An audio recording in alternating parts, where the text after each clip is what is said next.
The midnight bells of St. Magdalene's Convent had never sounded so haunting. Sister Catherine Marie pressed her trembling hand against the cold stone wall as she made her way through the darkened corridors, her bare feet silent against the ancient flagstones. Behind the heavy wooden door of her cell lay the life she had known for 7 years, a life of prayer, devotion, and unquestioning obedience. But beneath her rough woolen habit, a secret grew that would change everything. Before we jump back in, tell us where you're tuning in from, and if this story touches you, make sure you're subscribed because tomorrow I've saved something extra special for you. 3 months. That's how long she had been carrying this burden, this impossible reality that defied everything she had sworn to uphold. The morning sickness she had blamed on bad porridge, the fatigue she attributed to too many late-night vigils, the changes in her body she had tried desperately to ignore, all of it had led to this moment of reckoning. As thunder rolled across the Nebraska plains in the summer of 1887, Catherine Marie clutched the small bundle containing everything she owned in this world: a worn Bible, a silver cross that had belonged to her grandmother, and the last letter from her sister Abigail, postmarked from a place called Copper Ridge. She had memorized every word of that letter, especially the part about the vast ranches and the kind people who had welcomed Abigail with open arms after her own troubles back east. The convent gates loomed ahead, massive iron barriers that had protected her from the world for so long. Tonight, they felt more like prison bars. Catherine Marie had never imagined she would see them from this side, fleeing into the unknown with nothing but faith that somehow, somewhere, there might be a place for someone like her. What she couldn't have known was that 200 miles west, a weathered cowboy named Jake Thornfield was staring up at those same storm clouds, wondering if the lightning might finally bring the rain his drought-stricken ranch desperately needed. He couldn't have imagined that the storm would bring him something far more precious than water, a woman whose courage would humble him, whose past would challenge him, and whose love would transform them, both in ways neither could foresee. Catherine Marie Donnelly had entered St. Magdalene's Convent at 19, fleeing a scandal that had destroyed her family's reputation in Boston. Her father, a prominent banker, had been caught embezzling funds from the Irish immigrant community he was supposed to be helping. When the truth came out, the Donnelly name became synonymous with betrayal and greed throughout the city's tight-knit neighborhoods. The convent had offered sanctuary, a chance to wash away the sins of her family through a life of service and prayer. Mother Superior Agatha had been stern but kind, seeing in the young woman's desperate eyes a genuine desire for redemption. Catherine Marie had thrown herself into religious life with the fervor of someone drowning who had finally found solid ground. For 6 years she had been the model postulant, then novice, then full sister. She taught reading to the local children, tended the convent's extensive gardens, and spent hours in silent meditation. Her days began before dawn with matins and ended long after sunset with Compline. She had found peace in the routine, purpose in the service, and what she believed was genuine calling in her vows of poverty, chastity, and obedience.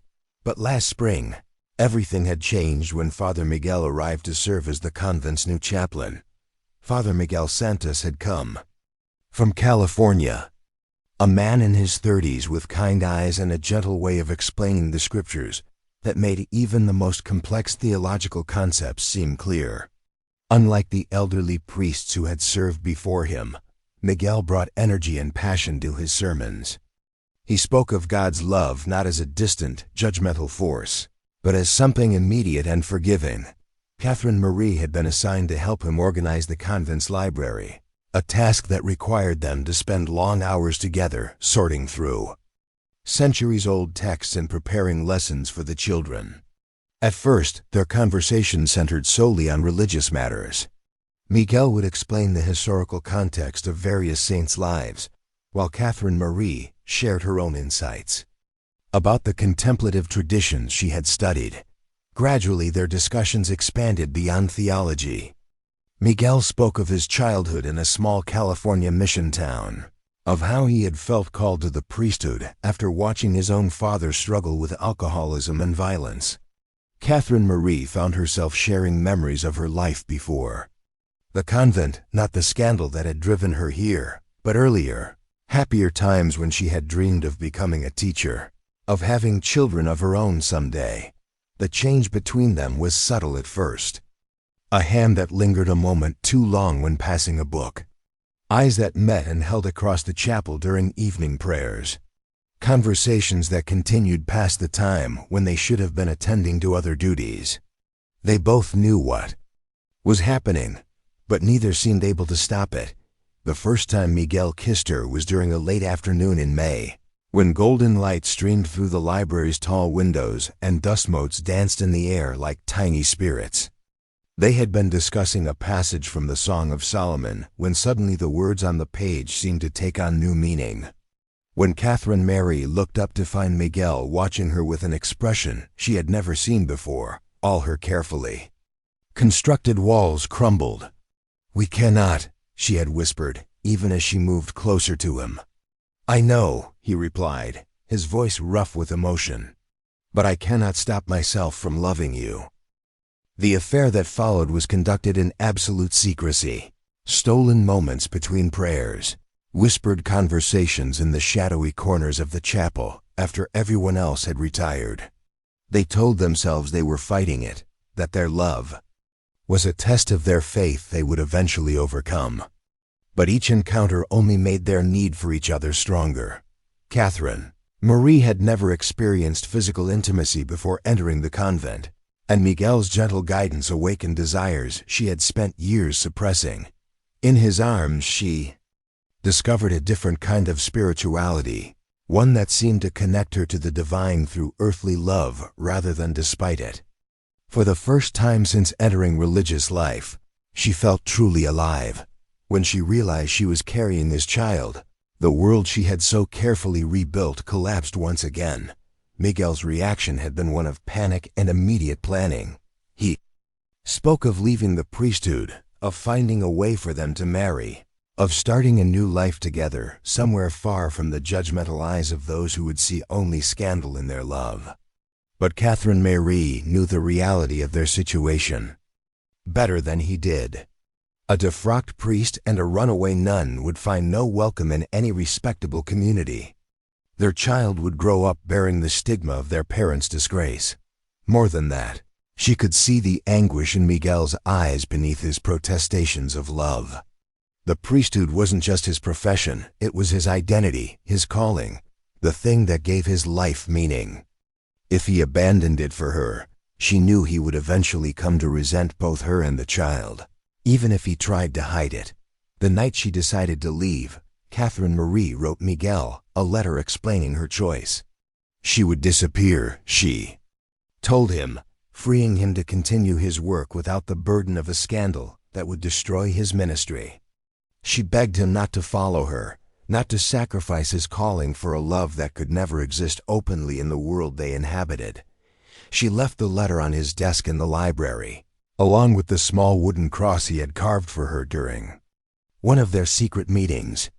Then she returned to her cell to gather her few possessions and wait for the right moment to escape. The opportunity came during the fierce thunderstorm that lashed the convent on a moonless Tuesday night. The other sisters were all in their cells, and the night watch was focused on checking for storm damage rather than monitoring the movements of someone who had never given them reason to doubt her devotion. Catherine Marie slipped through the kitchen door she had unlocked earlier into the vegetable garden where rain turned the soil to mud beneath her feet. The convent's old mare, Patience, stood huddled in the small stable, and Catherine Marie took a moment to stroke the animal's neck in farewell.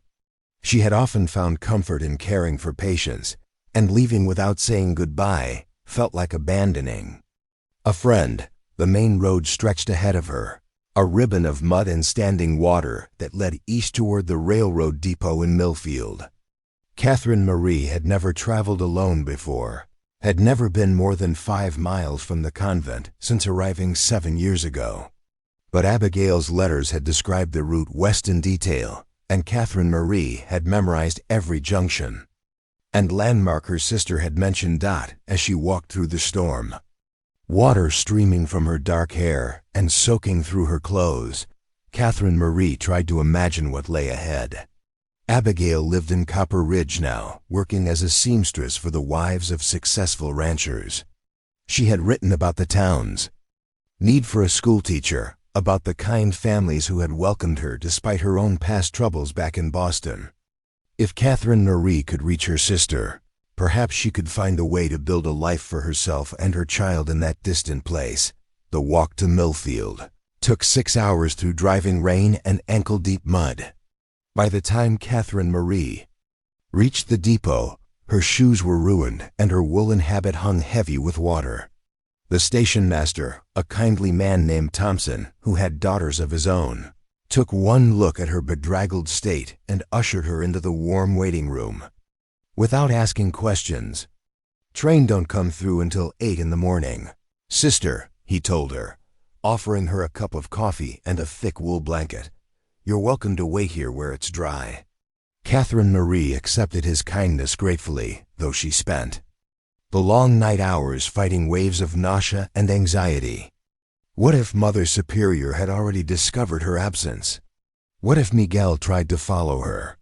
What if she was making a terrible mistake that would doom both her and her unborn child? When the westbound train finally arrived, belching steam and cinders into the morning air, Catherine Marie used the last of her saved money to purchase a ticket to Denver. From there, she would have to find work to earn the fare for the final leg to Copper Ridge. She had no plan beyond reaching her sister, no idea how she would support herself or explain her condition to potential employers. As the train pulled away from Millfield, Catherine Marie pressed her face to the window and watched the familiar landscape of her former life disappear into the distance. The convent's bell tower was just visible on the horizon, a dark spire against the morning sky. For a moment, homesickness overwhelmed her, not for the religious life she was abandoning, but for the safety and certainty it had provided. The train car was crowded with travelers heading west, families seeking new opportunities, single men looking for work in the mines and ranches, women like herself fleeing from circumstances they could no longer endure. Catherine Marie kept to herself, grateful that her religious habit seemed to discourage conversation. Most people assumed she was traveling on church business and respected her obvious desire for solitude. Preparing and narrating this story took us a lot of time, so if you are enjoying it, subscribe to our channel. It means a lot to us. Now back to the story. During the long hours of travel, Catherine Marie found herself thinking not about the past, but about the future. What kind of mother would she be? How would she raise a child alone, without the support of family or community? The baby growing inside her was barely the size of her thumb, but already it had changed everything about her life. Already she loved it with a fierce protectiveness that surprised her with its intensity. Somewhere between the endless cornfields of Nebraska and the first glimpse of Colorado's mountains, Catherine Marie made a decision that would shape everything that followed. She would no longer be Sister Catherine Marie, the runaway nun whose scandal would follow her wherever she went. When she reached Copper Ridge, she would simply be Catherine Donnelly, a widow traveling west to join her sister. It was a deception, but one born of necessity rather than malice. The transformation began with small changes. In Denver, she used some of her remaining money to purchase a simple blue dress and a black shawl from a second-hand shop. She carefully packed her religious habit away, telling the shopkeeper that she was leaving religious life to care for a sick relative. The woman accepted the explanation without question, even offering to buy the habit for her daughter who was entering a convent in Santa Fe. Standing before the mirror in the shop's tiny changing room, Catherine Marie barely recognized herself. The severe hairstyle and pale complexion of her religious life had been replaced by loose brown curls and cheeks pink from the mountain air. She looked younger, softer, more like the girl she had been before entering the convent than the woman she had become within its walls. She found work in Denver as a seamstress, using skills learned during her years of mending the convent's linens and vestments. The job paid little, but it was enough to afford a small room in a boarding house and save toward the train fare to Copper Ridge. The other women who worked alongside her accepted her story of widowhood without suspicion, and Catherine Marie began to believe that her new identity might actually work. As her pregnancy progressed and her condition became more obvious, Catherine Marie refined her story. She had been married to a young soldier, she told those who asked, a good man who had died in an accident during training exercises back east.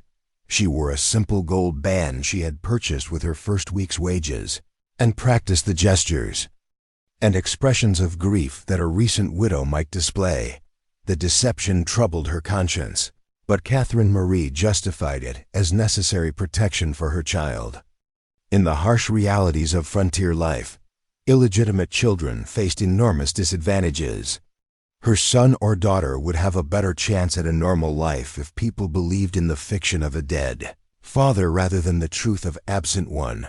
3 months in, Denver gave Catherine Marie time to adjust to her new identity and save enough money for the final journey to Copper Ridge.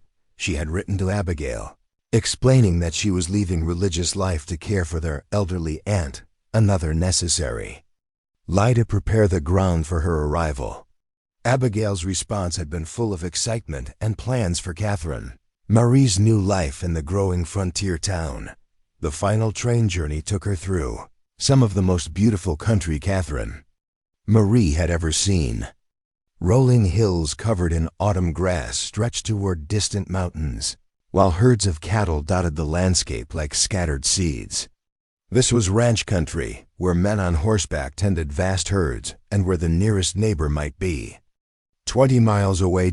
As the train approached Copper Ridge, Catherine Marie felt a mixture of excitement and terror.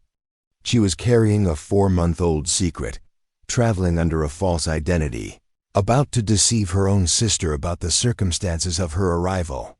But she was also free for the first time in her adult life, responsible only to herself and the child she carried. The town of Copper Ridge sat in a valley between 2 low hills, its main street lined with wooden buildings that looked both permanent and temporary at the same time. Smoke rose from a dozen chimneys, and Catherine Marie could see people moving about their daily business with the purposeful energy of a community that was still building itself. As the train pulled into the small depot, Catherine Marie gathered her few belongings and prepared to step into her new life. Somewhere in this town, her sister Abigail was waiting. Somewhere beyond the town limits, the vast ranches stretched toward the horizon. And somewhere in the months ahead lay challenges and possibilities she could not yet imagine. Abigail Donnelly had changed more than Catherine Marie expected. Where once stood the timid girl who had cowered under their father's angry tirades, now lived a confident woman with calloused hands and sun-weathered skin. She met Catherine Marie at the depot wearing a practical brown skirt and white blouse, her hair pulled back in a sensible bun that spoke of a woman who had learned to prioritize function over fashion. Catherine. Abigail's embrace was fierce and genuine, though Catherine Marie caught her sister's slight confusion as she took in civilian clothes instead of religious robes. "I hardly recognized you without your habit. How is dear Aunt Millicent? Your letter was so brief." Catherine Marie had rehearsed this moment during the long train ride, but standing face to face with her sister made the deception feel heavier than expected. "She passed away peacefully last month. The Mother Superior granted me leave to settle her affairs, and I realized I needed to reconsider my vocation." It wasn't entirely a lie. Catherine Marie had indeed been reconsidering everything about her life, just not for the reasons she implied. Abigail's expression softened with understanding. "Oh, my dear sister, I'm so sorry for your loss, but perhaps this is God's way of bringing you back to us." Come, let me show you what I've built here. The town of Copper Ridge buzzed with an energy that Catherine Marie found both exhilarating and overwhelming after years of convent quiet. Merchants called out their wares from shop doorways, children ran between the legs of horses tied to hitching posts, and women in practical dresses hurried about their errands with the efficient purpose of people building a community from scratch. Abigail's seamstress shop occupied the ground floor of a two-story building on Main Street, with living quarters upstairs that she had prepared for Catherine Marie's arrival. The shop itself was modest but well organized, with bolts of fabric arranged by color and several partially completed dresses hanging on wooden forms. Mrs. Eleanor Whitman commissioned this for her daughter's wedding next month, Abigail explained, gesturing to an elaborate blue silk gown adorned with pearl buttons. The Whitmans own the largest cattle operation in 3 counties. Their ranch employs nearly 40 men, and Eleanor spares no expense when it comes to her family's appearance. As they climbed the narrow stairs to the living quarters, Catherine Marie's carefully constructed composure began to crack. The physical exertion combined with months of stress and the constant nausea of early pregnancy suddenly overwhelmed her. She gripped the banister as dizziness washed over her, black spots dancing at the edges of her vision. "Catherine!" Abigail caught her sister's arm as she swayed. "What's wrong?" "You're pale as fresh snow." Catherine Marie allowed herself to be guided to a chair in the small parlor, her mind racing for an explanation that wouldn't reveal her condition. "I think it's just the altitude change and the long journey. I haven't been eating properly since Aunt Millicent took ill." Abigail's maternal instincts, honed by years of caring for Catherine Marie during their difficult childhood, immediately took over.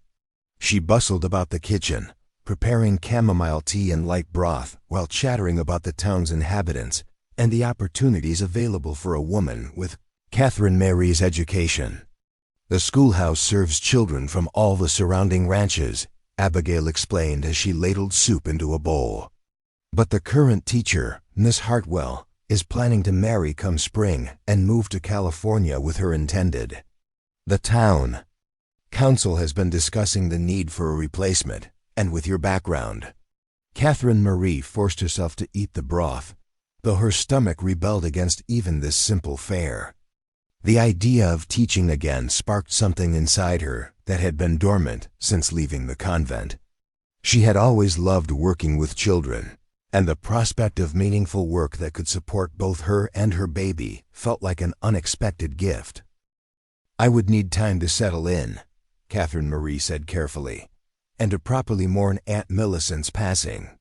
Perhaps by spring I might be ready to consider such a position."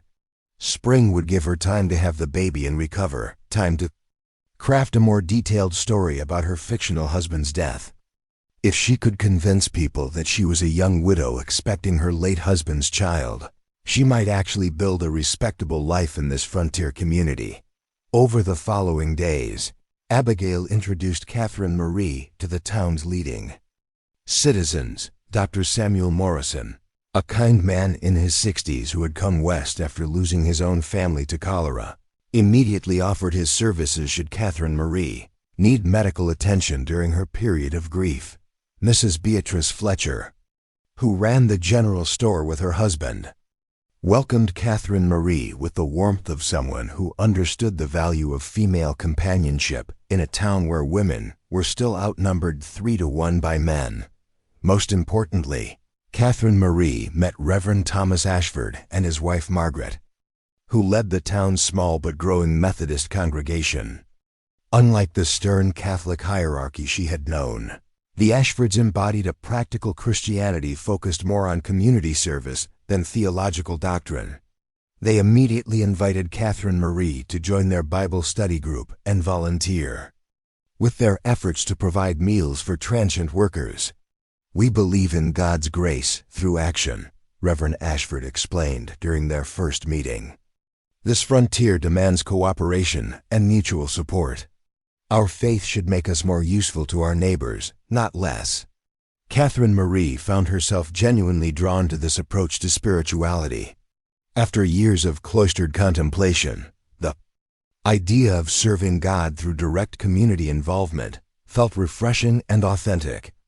She began attending services regularly, though she carefully avoided taking communion, unsure whether her deception voided her right to participate in sacred rituals.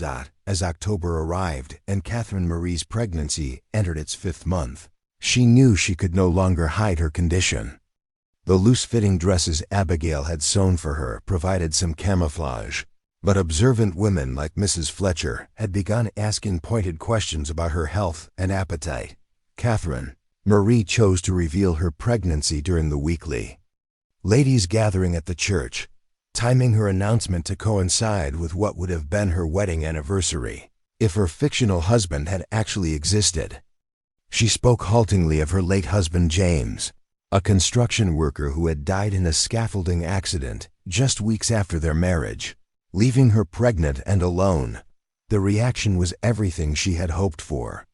The women of Copper Ridge rallied around her with the fierce protectiveness of a community that understood how precarious life could be on the frontier. Mrs. Fletcher immediately began organizing a collection of baby clothes and supplies, while Margaret Ashford insisted that Catherine Marie must stay close to town as her delivery approached, rather than risk being caught alone at the ranch. Dr. Morrison's examination confirmed what Catherine Marie already knew she was carrying: a healthy child who would likely arrive in late February or early March. He praised her for maintaining her health under such difficult circumstances and prescribed a regimen of rest and good nutrition that the other women were eager to help enforce. For the first time since leaving the convent, Catherine Marie began to believe that her desperate gamble might actually succeed.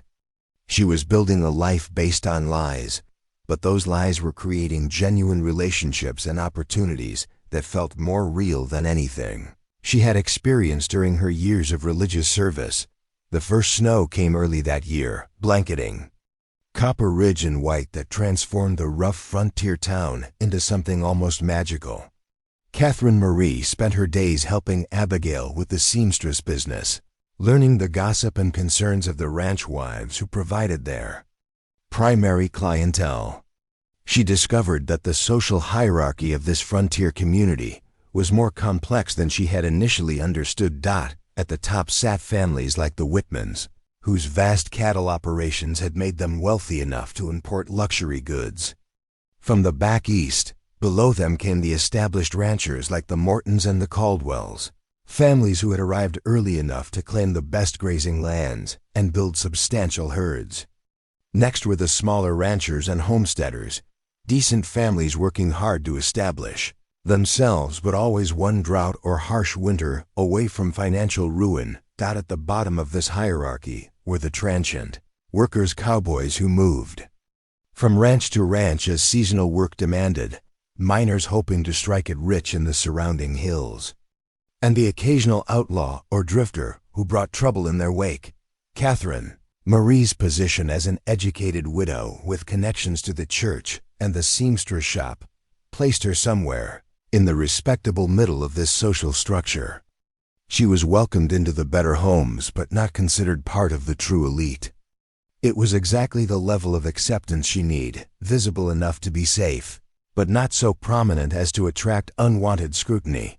December brought news that would change everything.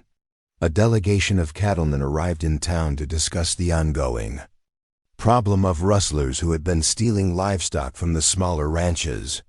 Leading the group was Jake Thornfield, whose spread lay 30 miles west of town in an area known locally as Devil's Canyon. Catherine Marie first saw him through the window of Abigail's shop as he dismounted outside the hotel. Even from a distance, she could see that this was a man shaped by the harsh demands of frontier life. Tall and lean, with shoulders broadened by years of physical labor, he moved with the easy confidence of someone comfortable in his own skin. His dark hair showed premature touches of gray at the temples, and when he removed his hat to speak with another rancher, Catherine Marie caught sight of green eyes that seemed to take in everything around him with careful assessment. "That's Jake Thornfield," Abigail murmured. following Catherine Marie's gaze. One of the most successful ranchers in the territory, but also one of the most solitary. Lost his wife and son to scarlet fever 3 years ago and hasn't been the same since. Some say he's become too hard, too closed off from human companionship. Something in Jake's bearing reminded Catherine Marie of the wounded soldiers she had helped care for during her early years at the Convent, men who had survived physical trauma but carried deeper injuries that showed in their careful movements and guarded expressions. She found herself wondering what kind of man he had been before tragedy had marked him, and whether the isolation that others criticized might actually be a form of self-protection. The rustling problem that had brought Jake to town was serious, enough to warrant involving the territorial authorities. Someone had been systematically targeting the smaller ranches, taking enough cattle to hurt the owners financially, but not enough to trigger major investigations. The thefts showed planning and local knowledge that suggested the culprits were familiar with the area and possibly had connections within the community itself. Jake's ranch had been hit twice in the past month, losing nearly 50 head of prime breeding stock to thieves who seemed to know exactly when and where to strike. During the town meeting called to address the crisis, Catherine Marie watched from the back of the church as Jake spoke about the coordinated nature of the attacks and the need for enhanced cooperation between ranchers and local law enforcement. His voice carried the authority of a man accustomed to being listened to, but Catherine Marie detected an underlying weariness that spoke of someone who had fought too many battles and won too few. When other ranchers proposed forming vigilante groups to track down the rustlers, Jake counseled patience and legal process, earning him criticism from those who wanted immediate action. The law exists for a reason, he argued, his green eyes scanning the assembled crowd. We start taking justice into our own hands, and we become no better than the men we're chasing. This territory is trying to build something civilized, something that will last. We can't do that by reverting to the chaos of the early days. Catherine Marie found herself impressed by his reasoned approach, especially when it clearly went against the mood of many in the crowd. It took courage to advocate for restraint when anger and frustration were pushing for immediate retaliation. She began to understand why Abigail and others spoke of Jake with a mixture of respect and puzzlement. Here was a man trying to hold on to principles in a place where pragmatism often demanded compromise. After the meeting, Catherine Marie overheard Jake talking with Dr. Morrison about the need for winter medical supplies at his ranch. Apparently, he employed several men who had no family in the area and would be staying at the ranch through the cold months. The conversation revealed a side of his character that contradicted his reputation for hardness. He clearly felt responsible for the welfare of his employees and was willing to spend his own money to ensure their health and comfort. When Jake finally prepared to leave town after 3 days of meetings and business, Catherine Marie happened to be walking past the hotel.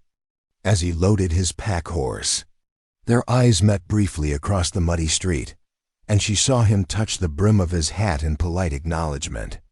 There was something in that simple gesture, courteous but not forward, respectful but not familiar, that suggested a man who understood the proper way to treat a lady, even one he had never formally met. As Jake rode west toward his ranch, disappearing into the winter landscape like a figure from one of the adventure novels Catherine Marie had once read in secret, she found herself thinking about the loneliness that Abigail had mentioned.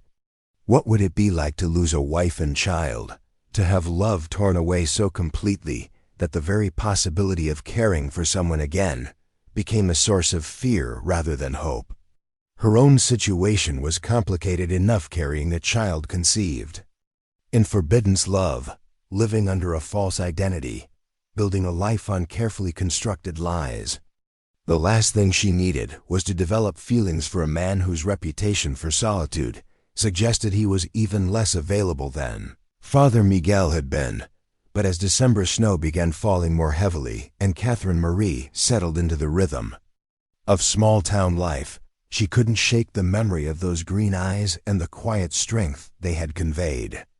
Somewhere out in Devil's Canyon, Jake Thornfield was facing another winter alone, and Catherine Marie found herself wondering if isolation was really the protection he believed it to be, or just another kind of prison. The blizzard that struck Copper Ridge in mid-January came without warning, transforming the landscape into a white wasteland where familiar landmarks disappeared beneath towering drifts.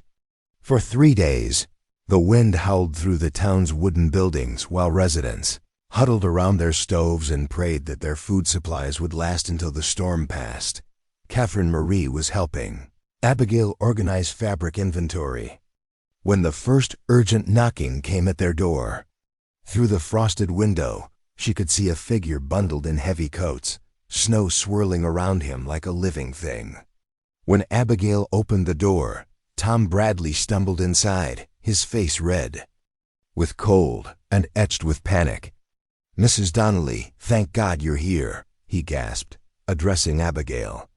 "It's my wife Sarah. The baby's coming early, and Dr. Morrison can't get through the drifts to our place. The midwife from Millfield was supposed to come last week, but she snowed in too. Sarah's been laboring since yesterday, and something's not right." Catherine Marie felt her own unborn child stir as if responding to the crisis. At 7 months pregnant, her condition was now obvious despite the loose-fitting winter clothes, but it also gave her a connection to the birthing woman's situation that the other ladies lacked. "How far along is she?" Catherine Marie asked, her medical knowledge from the convent infirmary suddenly relevant. "Near 8 months, we think. But the pains are different from what she had with our first boy. Stronger coming too fast. She's scared, and honestly, so am I." Abigail looked uncertain. "I've helped with births before, but if there are complications—" "I'll come with you," Catherine Marie said, surprising herself with the decisiveness of her response. "I assisted the convent's infirmarian with several difficult deliveries. I may not be a doctor, but I know what to watch for." The journey to the Bradley homestead took 2 hours through snow that reached past their horses' bellies. Catherine Marie rode behind Tom on his sturdy draft horse, grateful for the animal's sure footing and Tom's knowledge of the terrain. Cold bit through her heaviest cloak, and she worried about the effect on her own pregnancy. But the urgency of Sarah's situation overrode her personal concerns. The Bradley cabin sat in a small clearing surrounded by snow-laden pines, smoke rising from its chimney like a beacon of life in the frozen wilderness. Inside, Catherine Marie found Sarah Bradley in the grip of labor that was clearly not progressing normally. The young woman was exhausted, her face pale and drawn, while her 4-year-old son Michael huddled in the corner. Frightened by his mother's distress, Catherine Marie quickly assessed the situation with skills learned during her years caring for the sick and injured at St. Magdalene. Sarah's labor had been going on too long without sufficient progress, and the baby's position felt wrong when Catherine Marie gently examined her abdomen. This was a breech presentation dangerous for both mother and child without proper medical intervention. "Sarah, I need you to listen to me," Catherine Marie sighed, taking the woman's hand and speaking with calm authority. "Your baby is positioned differently than usual, but we can work together to help him into the world safely. You're going to have to trust me and follow my instructions exactly." What followed was 6 hours of careful coaching, positioning, and prayer. Catherine Marie drew on every technique she had learned from Sister Boniface, the elderly nun who had served as the convent's healer for 40 years. She guided Sarah through breathing exercises, helped her change positions to encourage the baby to turn, and applied gentle pressure at crucial moments to ease the child's passage. Abigail proved invaluable as an assistant, boiling water, preparing clean linens, and keeping young Michael occupied with stories and simple games. Tom hovered anxiously, splitting wood to keep the fire burning and checking the windows for any sign that the storm might be breaking. When the baby finally emerged a healthy boy with a powerful set of lungs, Catherine Marie felt a profound sense of accomplishment mixed with spiritual humility. She had helped bring life into the world during one of nature's most violent displays, and the experience connected her to something larger than her own fears and deceptions. Catherine Marie followed these developments through the gossip networks that connected the town's businesses and social gatherings. She found herself looking forward to news of Jake's activities, admiring his principled stance even when it put him at odds with popular opinion. When her labor pains began on a cloudy morning in mid-March, Catherine Marie's first coherent thought was relief that the months of deception were finally approaching their end. Soon she would hold her child, Miguel's child, and begin the next phase of building a life based on love rather than lies. What she couldn't have anticipated was that the child's arrival would set in motion events that would bring her face to face with Jake Thornfield under circumstances that would test every assumption she had made about her future. In Copper Ridge, the labor began at dawn with the kind of gentle persistence that fooled Catherine Marie into believing she had hours yet before her child would arrive. By noon, however, the contractions had intensified to a rhythm that sent Dr. Morrison hurrying to prepare his small surgery room for what promised to be a faster delivery than expected. "First babies usually take their time," he muttered, arranging instruments with practiced efficiency. "But this little one seems eager to meet the world." Catherine Marie gripped Abigail's hand as another wave of pain crested her breathing techniques, learned from years of meditation, helping her maintain composure even as her body insisted on its own ancient agenda. Through the window of the doctor's office, she could see life continuing normally in Copper Ridge, children playing in the muddy street, shopkeepers arranging their displays, horses tied patiently to hitching posts while their riders conducted business. The normalcy of it struck her as surreal. In a few hours, she would be holding Miguel's child, the living evidence of love that had destroyed her religious vocation and sent her fleeing across half a continent. Yet to everyone watching, this was simply another frontier birth, another widow bringing her late husband's legacy into a world that needed every new life it could get. "I can see the head," Dr. Morrison announced with satisfaction. "Strong heartbeat, good positioning. Just a little more work, Mrs. Donnelly." Catherine Marie bore down with determination that surprised even her, driven by a fierce desire to bring this child safely into the world. Whatever lies she had told, whatever deceptions she had constructed, this baby deserved every chance at life and happiness she could provide. The final moments came in a rush of sensation and effort that left Catherine Marie gasping with relief and exhaustion. Then Dr. Morrison was lifting a small, perfect form, and the room filled with the outraged cries of a healthy newborn demanding attention. "A daughter," the doctor announced with the satisfaction of a job well done, and a beautiful one at that. Catherine Marie felt tears streaming down her face as Dr. Morrison placed the baby on her chest. The child was tiny but vigorous, with dark hair that reminded Catherine Marie painfully of Miguel, and eyes that seemed to focus on her face with startling intensity. "Hello, little one," she whispered, stroking the baby's cheek with trembling fingers. "I'm your mama, and I promise you'll have everything I can give you." The baby's cries subsided as if responding to her mother's voice, and Catherine Marie felt a surge of protectiveness so powerful it nearly overwhelmed her. This was her daughter, not the convent's, not Miguel's, but hers to raise and protect and love without reservation. "What will you name her?" Abigail asked softly, tears glistening in her own eyes. Catherine Marie had thought about this question for months, rejecting names that reminded her too strongly of her religious past, while seeking something that would suit a frontier child. "Grace," she said finally. "Grace Elizabeth Donnelly." It was a name that honored both hope and new beginnings, suitable for a child who would grow up believing her father had been a good man who died too young. Grace would never know about Miguel, about the convent, about the complex web of circumstances that had brought her into existence. The next few days passed in the hazy blur of new motherhood. Grace proved to be a relatively easy baby, nursing well and sleeping in long stretches that allowed Catherine Marie to recover from the birth.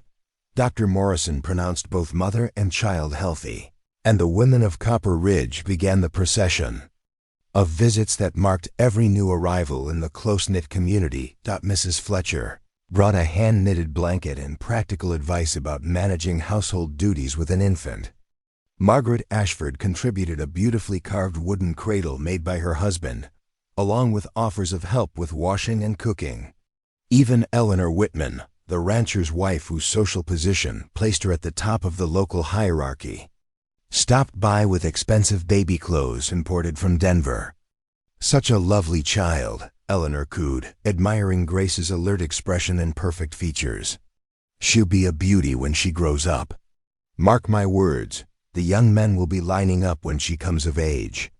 Catherine Marie smiled and accepted the compliments, but privately she hoped Grace would value substance over appearance, intelligence over beauty, independence over the need for male approval. The frontier offered opportunities for women that remained unthinkable in more settled parts of the country, and Catherine Marie intended to raise her daughter to take advantage of every possibility. It was during Grace's second week of life that the rustling situation exploded into open crisis. A coordinated attack hit 3 ranches simultaneously, with thieves making off with nearly 200 head of cattle in a single night. The boldness and organization of the theft sent shockwaves through the entire community. Jake Thornfield arrived in town the next morning with news that made the situation even more alarming. The rustlers had left behind evidence suggesting they had detailed knowledge not just of ranch routines, but of which families would be vulnerable on specific dates. They knew the Hendersons were in Denver visiting their daughter, Jake explained to the hastily assembled town council. They knew old Pete Garrison was laid up with pneumonia and couldn't ride patrol. They knew exactly when and where to strike for maximum impact with minimum risk. Reverend Ashford voiced what everyone was thinking. "You're saying someone in our community is providing information to these thieves." "I'm saying the evidence points that way. We need to start thinking about who has access to the kind of detailed information these raids require." The implications were devastating. Copper Ridge prided itself on being a community where neighbors looked out for each other, where trust was essential for survival in an unforgiving environment. The idea that someone among them was betraying that trust for money struck at the foundation of everything they had built together. Catherine Marie listened to the discussions from her position at the back of the church, Grace sleeping peacefully in her arms. As someone still relatively new to the community, she found herself studying faces and wondering who might be capable of such betrayal. The thought that her daughter would grow up in a place where neighbors couldn't trust each other filled her with unexpected sadness. Jake's proposal for addressing the crisis was characteristically methodical. Rather than forming vigilante groups or making accusations based on suspicion, he suggested creating a network of reliable information that would make it impossible for any single person to know enough details to compromise multiple ranches. "How did you know what to do?" Sarah asked weakly as Catherine Marie cleaned and wrapped the newborn. "I thought you were a seamstress like your sister." Catherine Marie realized she had revealed more medical knowledge than her fabricated background could easily explain. "My aunt trained as a midwife before her marriage," she said, adding another layer to her fictional family history. "She taught me what she could before she passed." The lie came easily now, but it left Catherine Marie feeling hollow. Each deception built upon the last, creating an increasingly complex web that threatened to entangle everyone she cared about. Yet watching Sarah hold her healthy son, seeing the relief and joy in Tom's eyes, she couldn't regret the skills that had made this outcome possible. The storm finally broke on the 4th day, revealing a transformed landscape where familiar roads had become impassable channels between towering snow walls. As news of Catherine Marie's successful assistance at the Bradley birth spread through town, her reputation evolved from that of a grieving widow to a woman with valuable medical skills. Dr. Morrison sought her out personally to discuss what had happened, and Catherine Marie found herself answering detailed questions about her techniques and observations. The elderly physician's approval meant everything in a community where medical help was scarce and far between. "You have genuine aptitude for this work," he told her seriously. "If you're planning to stay in Copper Ridge permanently, I could use an assistant. The territory is growing, and one doctor can't serve all the ranches and settlements in this area." The offer was tempting but dangerous. Working closely with Dr. Morrison would expose Catherine Marie to scrutiny that might reveal inconsistencies in her story. Yet the prospect of meaningful work that used her actual skills rather than invented talents appealed to something deep within her character. "Let me consider it," she said carefully. "I'm still adjusting to my circumstances, and with the baby coming, ... Dr. Morrison's eyes showed understanding. He had delivered enough children to recognize the signs of a pregnancy's later stages, and his experience with frontier women had taught him sensitivity about personal circumstances. "Of course, the offer will remain open when you're ready." February brought warmer weather and disturbing news.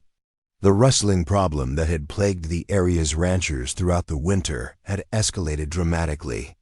In a single week, 3 different spreads reported significant losses, with the thieves becoming bolder and more systematic in their operations.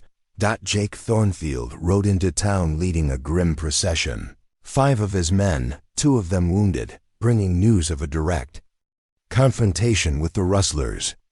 The thieves had attempted to steal cattle from Jake's main herd in broad daylight, apparently confident that the isolated ranch couldn't mount effective resistance. They had been wrong.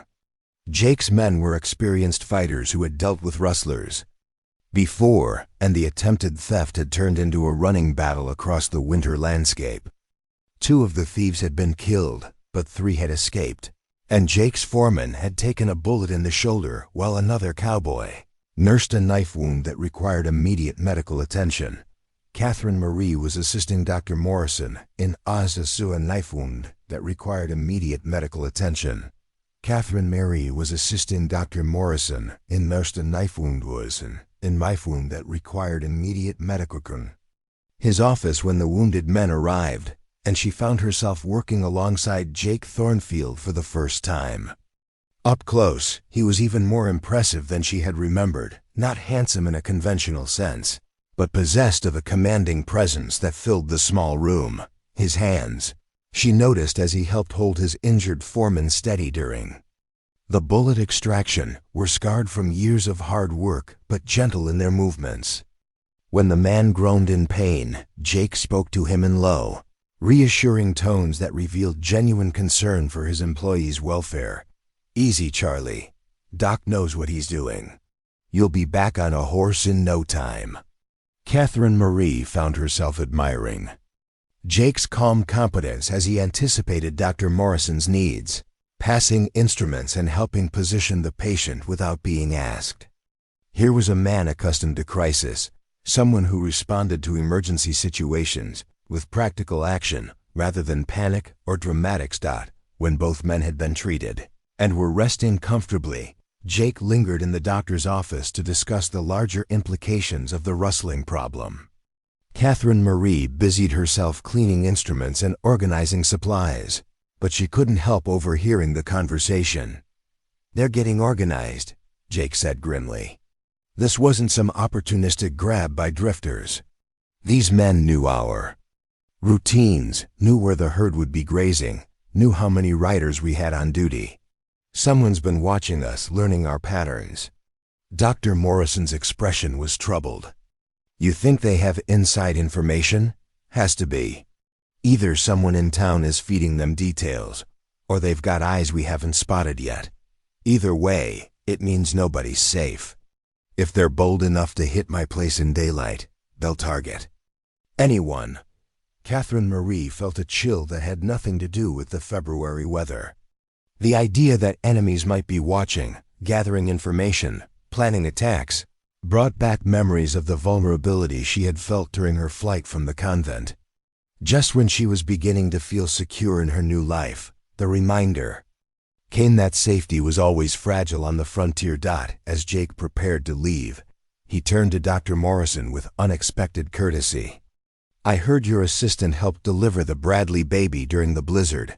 That was good work under difficult circumstances." Catherine Marie looked up from her cleaning, surprised to find Jake's green eyes focused on her with what seemed like genuine respect. "Mrs. Donnelly, isn't it? Tom Bradley speaks very highly of your skill and composure. We need people like you out here." The simple praise affected Catherine Marie more than it should have.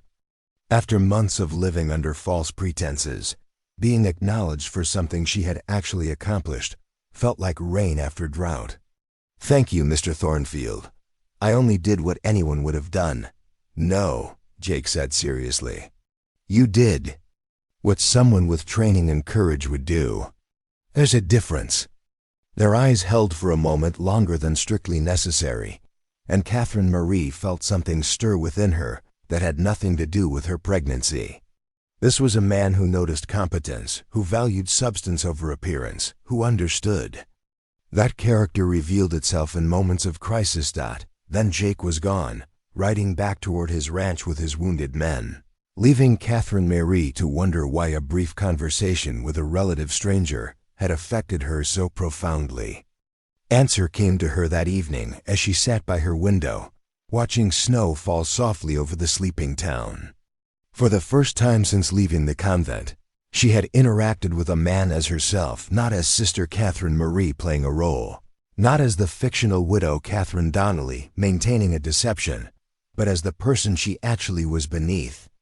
All the layers of necessity and pretense. Jake had seen her competence, her genuine skill, her real character, and had acknowledged it without knowing anything about her fabricated history. In that moment, she had felt authentically valued in a way that had been missing from her life for longer than she cared to admit. But Jake Thornfield was also a man whose reputation for solitude suggested he had no interest in romantic entanglements. His loss of wife and child had clearly affected him deeply, and Catherine Marie's own situation, pregnant with another man's child and living under a false identity, made any thoughts of personal connection both inappropriate and impossible. As March approached and her pregnancy entered its final weeks, Catherine Marie forced herself to focus on practical concerns. She had arranged to stay with Dr. Morrison during her delivery, both for medical safety and to maintain the fiction that she was a grieving widow giving birth to her late husband's child. Abigail had prepared a nursery in the shop's upper room, and the women of the community had provided everything needed for the baby's arrival. The rustling situation continued to deteriorate, with several smaller ranchers reporting losses that threatened their ability to survive financially. A delegation traveled to the territorial capital to request additional law enforcement, but bureaucratic delays meant help was weeks away at best. Jake Thornfield emerged as an unofficial leader in the ranchers' efforts to coordinate their response, proposing shared patrols and communication systems that would make organized theft more difficult. His measured approach continued to contrast with the hot-headed demands for vigilante action, earning him respect from the more established families, while frustrating those who wanted immediate revenge. "We divide intelligence among trusted people," he explained. "No one person knows all the patrol schedules, all the herd locations, all the family travel plans. The rustlers lose their advantage, and we identify our leak by seeing which operations still get hit." It was a sound strategy that demonstrated Jake's tactical thinking and leadership abilities. Catherine Marie found herself admiring his refusal to let anger override careful planning, even when the community's frustration pushed for immediate action. The town council approved Jake's plan, designating him as the coordinator for the anti-rustling efforts. Over the following weeks, Catherine Marie watched him work with quiet efficiency, meeting with individual ranchers, organizing patrol schedules, and building the communication network that would protect the community's livestock. She also noticed that Jake seemed to find excuses to visit Dr. Morrison's office more frequently than strictly necessary. Sometimes he came seeking treatment for minor injuries among his men, sometimes to discuss medical supplies for his ranch, sometimes simply to check on the doctor's welfare and offer assistance with heavy work. Catherine Marie was usually present during these visits, helping Dr. Morrison with patient care while Grace napped in a basket beside the examination table. She began to suspect that Jake's increased concern for medical matters might have more to do with seeing her than with any pressing health needs. The realization both thrilled and terrified her. She had grown to genuinely respect Jake Thornfield, his integrity, his competence, his refusal to compromise his principles even under pressure. But her situation remained impossibly complicated. She was living under a false identity, carrying secrets that could destroy any relationship built on deception. More troubling still was Grace's parentage. Catherine Marie might be able to maintain the fiction of widowhood indefinitely, but Grace was Miguel's daughter, conceived in circumstances that would scandalize the very community that had welcomed them. If the truth ever emerged, it would destroy not just Catherine Marie's reputation, but Grace's future prospects as well. Despite these concerns, Catherine Marie found herself looking forward to Jake's visits with anticipation that had nothing to do with medical emergencies. Their conversations, conducted around the edges of his official business with Dr. Morrison, revealed a man of surprising depth and sensitivity. Jake spoke knowledgeably about books, revealing an education that went far beyond what most frontier ranchers possessed. He discussed philosophy and history with the kind of thoughtful engagement that reminded Catherine Marie of her most stimulating conversations with Father Miguel. Yet unlike Miguel, Jake's intelligence was tempered by practical experience and a deep understanding of human nature gained through years of leadership responsibility. "You've read Emerson?" Catherine Marie asked during one conversation about the role of individual conscience in moral decision-making. Jake's smile was almost shy. "My mother insisted I take a proper education before coming west. She believed a man needed more than physical strength to succeed out here. She was right. The frontier requires people who can think as well as act. Sometimes I wonder if thinking too much is a disadvantage," Jake said, his expression growing serious. "Simpler men than me seem to find peace more easily." Catherine Marie understood exactly what he meant. Her own tendency toward introspection and moral complexity had led her into the relationship with Miguel that had upended her entire life. Sometimes she envied people who could make decisions based purely on immediate circumstances rather than wrestling with layers of consequence and meaning. "Peace isn't always the highest goal," she said carefully. "Sometimes doing what's right requires accepting a certain amount of inner conflict." Jake studied her face with those penetrating green eyes. "You speak like someone who's wrestled with difficult choices herself."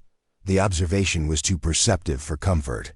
Catherine Marie busied herself organizing bandages while fighting the urge to tell him everything about Miguel, about the convent, about the web of lies that had made her new life possible. The temptation to be completely honest with someone who might understand was almost overwhelming. "Everyone faces difficult choices," she said finally, "especially women in my circumstances." She meant it as a reference to her fictional widowhood. But Jake's expression suggested he heard deeper implications in her words. For a moment, Catherine Marie wondered if he somehow sensed the truth beneath her carefully constructed story. The moment passed when Dr. Morrison returned from checking on another patient, but Catherine Marie couldn't shake the feeling that Jake Thornfield saw more than she intended to reveal. Whether that was dangerous or hopeful remained to be seen. The rustling investigation took an unexpected turn when one of the smaller ranchers, Ben Caldwell, reported seeing unfamiliar riders near. his property boundary just hours before his cattle were stolen. Unlike previous raids, this one had been interrupted when Caldwell's son returned early from a trip to town, forcing the thieves to flee before completing their theft. More importantly, young Tim Caldwell had recognized one of the rustlers as Eddie Morse, a drifter who had worked briefly for several local ranches before being fired for drunkenness and unreliability. The identification provided the first concrete lead in the investigation, and Jake immediately organized a search party to track down Morse and his associates. Catherine Marie learned about these developments through the network of gossip that connected every household in Copper Ridge. As she nursed Grace and went about her daily routine, she found herself caught up in the community's excitement at finally having a target for their frustration and anger. The search party, led by Jake and including the territorial sheriff who had finally arrived from the capital, tracked Morse to an abandoned line shack in the foothills 20 miles north of town.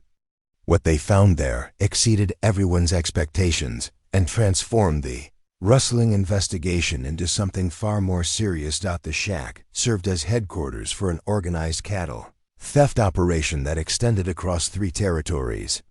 Maps marked ranch locations and patrol routes, while detailed notes described the habits and schedules of dozens of ranching families.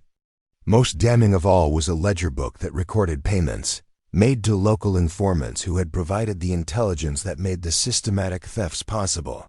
When Jake returned to town with Morse and 2 other captured rustlers, he carried news that would shatter Copper Ridge's sense of community and trust. The ledger revealed that their betrayer wasn't some desperate drifter or disgruntled cowboy, but someone at the very heart of their social structure, someone whose position had given them access to the intimate details of everyone's lives. Identity of the traitor would shock the entire territory and force Catherine Marie to confront the reality that even in a place where she had found acceptance and safety, secrets had the power to destroy everything people held dear.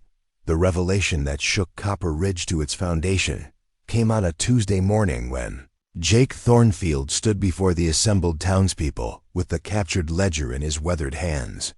The silence in the church was absolute as he read the names of those who had sold their neighbors' secrets to the rustling operation.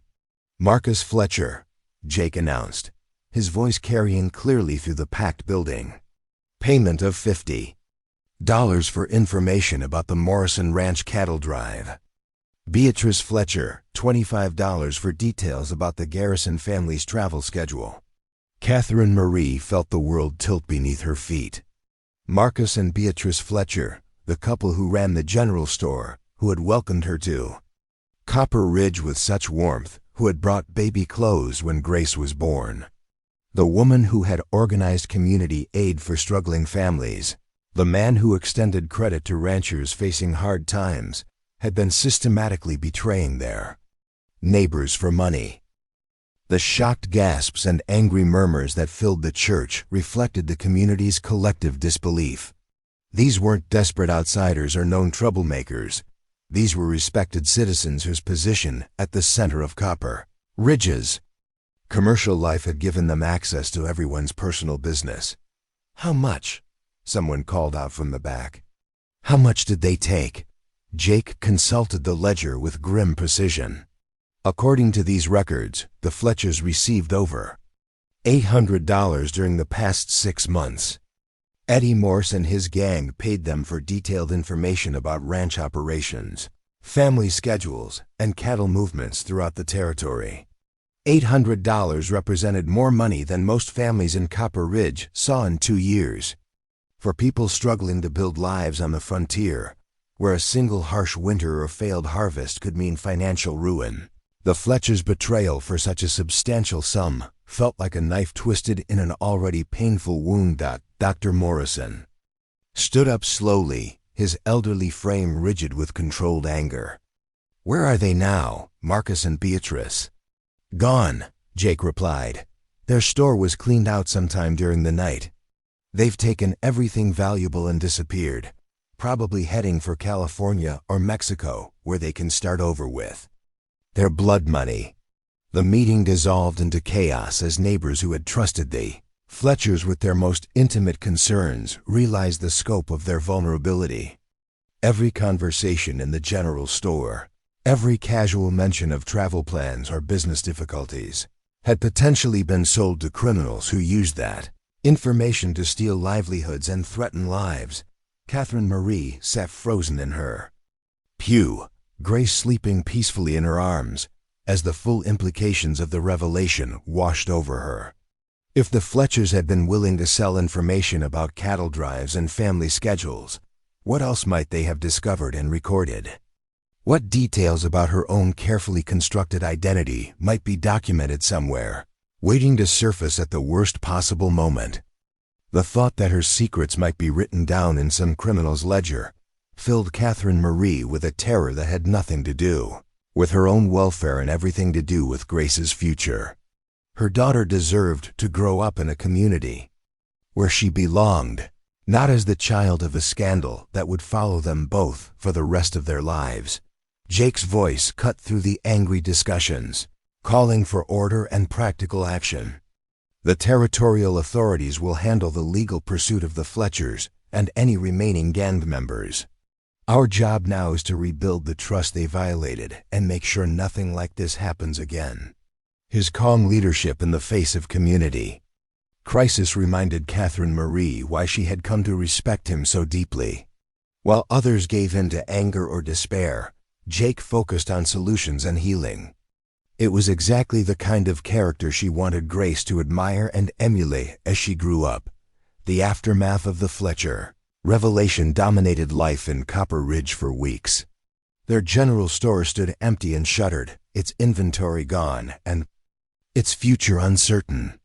Other merchants from surrounding towns arrived to assess the opportunity, but none seemed willing to commit to serving a community that had been so thoroughly betrayed by its previous storekeepers. The social fabric of the town, already strained by suspicion and anger, began showing signs of serious damage.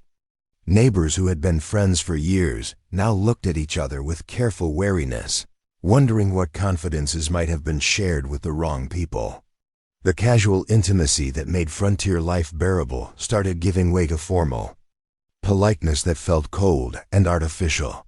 Catherine Marie found herself caught between genuine sympathy for her neighbor's pain and selfish relief that her own secrets remained safe. The Fletchers' records had apparently focused on information useful for cattle theft rather than personal scandals, which meant her fictional widowhood and Grace's parentage hadn't been exposed to criminal scrutiny. But the crisis also highlighted how precarious her position really was. In a small community where everyone knew everyone else's business, maintaining a false identity required constant vigilance and careful management of relationships. One suspicious neighbor, one inconsistent detail, one person with the motivation to investigate her background could destroy everything she had built. Jake Thornfield's response to the community's crisis was characteristically practical and generous. He organized efforts to bring in temporary merchants to meet basic needs, while a permanent replacement for the Fletchers could be found. He also proposed creating a community fund to help ranchers who had suffered losses during the rustling operation.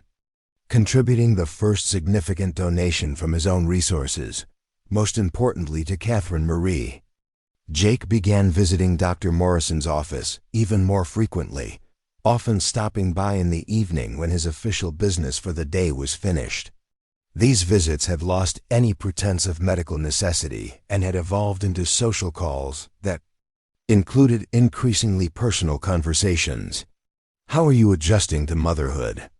Jake asked during one such visit, watching Catherine Marie nurse Grace by the light of an oil lamp. "It must be difficult without family support." The question touched on one of Catherine Marie's deepest vulnerabilities. She had no husband to share the burdens of child rearing, no extended family to provide guidance and assistance, no community of women who shared her specific circumstances. Every decision about Grace's care fell to her alone, and the weight of that responsibility sometimes felt overwhelming. "I manage," she said carefully. Grace is a good baby, and the ladies here have been very helpful. But it's not the same as having someone who shares the responsibility with you, Jake said. Perceptively. Someone who cares about Grace's welfare as much as you do. His words carried implications that made Catherine Marie's heart race with both hope and fear. Was Jake suggesting that he might be interested in taking on such a role? Or was he simply expressing sympathy for her situation as a widow raising a child alone? "Grace and I will do fine on our own," she said, though the words felt more like a shield than a statement of fact. "We have to." Jake studied her face in the lamplight, his green eyes serious and thoughtful. "No one has to face life's challenges completely alone, Catherine. That's what community means, what family means. Sometimes the people who matter most aren't the ones we're born to, but the ones who choose to stand with us." The conversation was interrupted by Dr. Morrison's return from checking on a patient, but Jake's words echoed in Catherine Marie's mind long after he had ridden back to his ranch. The idea that someone might choose to stand with her and Grace, to share the burdens and joys of raising a child, sparked dreams she had tried to suppress since leaving the convent. But could she build a relationship with Jake or anyone while living under false pretenses? Could love flourish when one person carried secrets that would destroy everything if revealed? The questions had no easy answers, and Catherine Marie found herself lying awake at night, wrestling with possibilities that seemed both wonderful and impossible. Spring's arrival brought changes that affected everyone in Copper Ridge. The snow melted to reveal winter's damage-broken fences, damaged buildings, livestock losses that some families couldn't afford to replace. But it also brought opportunities for renewal and growth that the community desperately needed after the trauma of the rustling crisis. A new merchant family, the Kellys, arrived from Kansas to take over the former Fletcher establishment. Unlike their predecessors, James and Mary Kelly had no existing connections to the community, and therefore represented a fresh start untainted by betrayal and suspicion. Their credentials were carefully verified, their references thoroughly checked, and their integration into Copper Ridge's social structure proceeded with cautious optimism. Catherine Marie watched these developments with interest, seeing parallels to her own arrival in the community the previous autumn. Like the Kellys, she had come as an outsider seeking acceptance in a place where trust had to be earned rather than assumed. Unlike them, however, her credentials were fabricated and her references were lies designed to conceal rather than reveal the truth about her background. The comparison made her increasingly uncomfortable with the deception she was maintaining. Every day that passed without discovery added weight to the eventual revelation that would surely come someday. When it did, the damage wouldn't be limited to her own reputation. It would affect Grace, Abigail, Dr. Morrison, and everyone else who had welcomed her into their lives based on false premises. Jake's courtship, for that was clearly what his frequent visits had become, added another layer of complexity to her moral dilemma. During their conversations, she had come to know him as a man of absolute integrity, someone who valued honesty above almost every other virtue. How would he react when he learned that the woman he was falling in love with had built her entire identity on carefully constructed lies? The answer to that question began to emerge during the conversation that started innocently enough but quickly moved into dangerous territory. Jake had stopped by the doctor's office ostensibly to discuss medical supplies for his ranch, but had lingered after completing his business to chat with Catherine Marie while she tended to Grace. "I've been thinking about what you said the other day," Jake said, settling into the chair beside her, "about facing life's challenges alone. It occurs to me that you know quite a bit about my circumstances, but I know very little about yours." Catherine Marie felt her pulse quicken with alarm. "What do you mean?" "Well, you know about my wife Sarah and my son Timothy, about how I lost them to scarlet fever. You know about my ranch, my business, my responsibilities to the community. But all I really know about you is that you're a widow with medical training who came here to be near your sister. The observation was accurate and troubling. Catherine Marie had been so focused on maintaining her fictional identity that she had failed to notice how one-sided their personal revelations had become. Jake's openness about his past contrasted sharply with her careful evasiveness about her own history. "There isn't much to tell," she said, hoping her voice sounded casual rather than defensive. "I married young, lost my husband early, and came west seeking a fresh start. It's a common enough story on the frontier." "Perhaps," Jake said slowly, "but I get the sense there's more to your story than the basic facts suggest. You have an education that goes beyond what most frontier women possess. You speak about books and ideas with real understanding.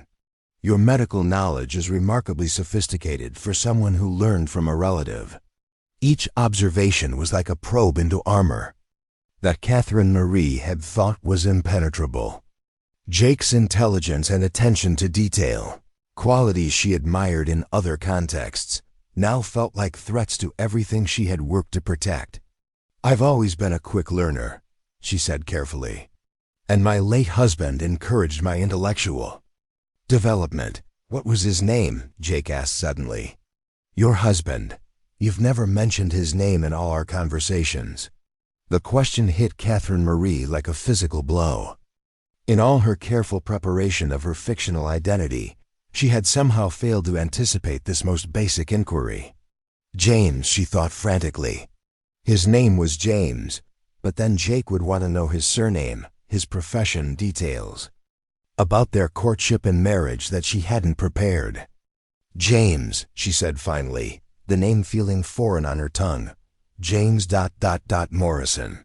The moment the words left her mouth, Catherine Marie realized her mistake. She had unconsciously borrowed Dr. Morrison's surname, creating a connection that Jake would remember and potentially investigate. His sharp intake of breath told her that he had noticed the coincidence immediately. "Morrison?" Jake's voice carried a note of surprise and suspicion. "Like Dr. Morrison? Are you related to the doctor?" Catherine Marie felt the careful structure of her deception beginning to collapse around her.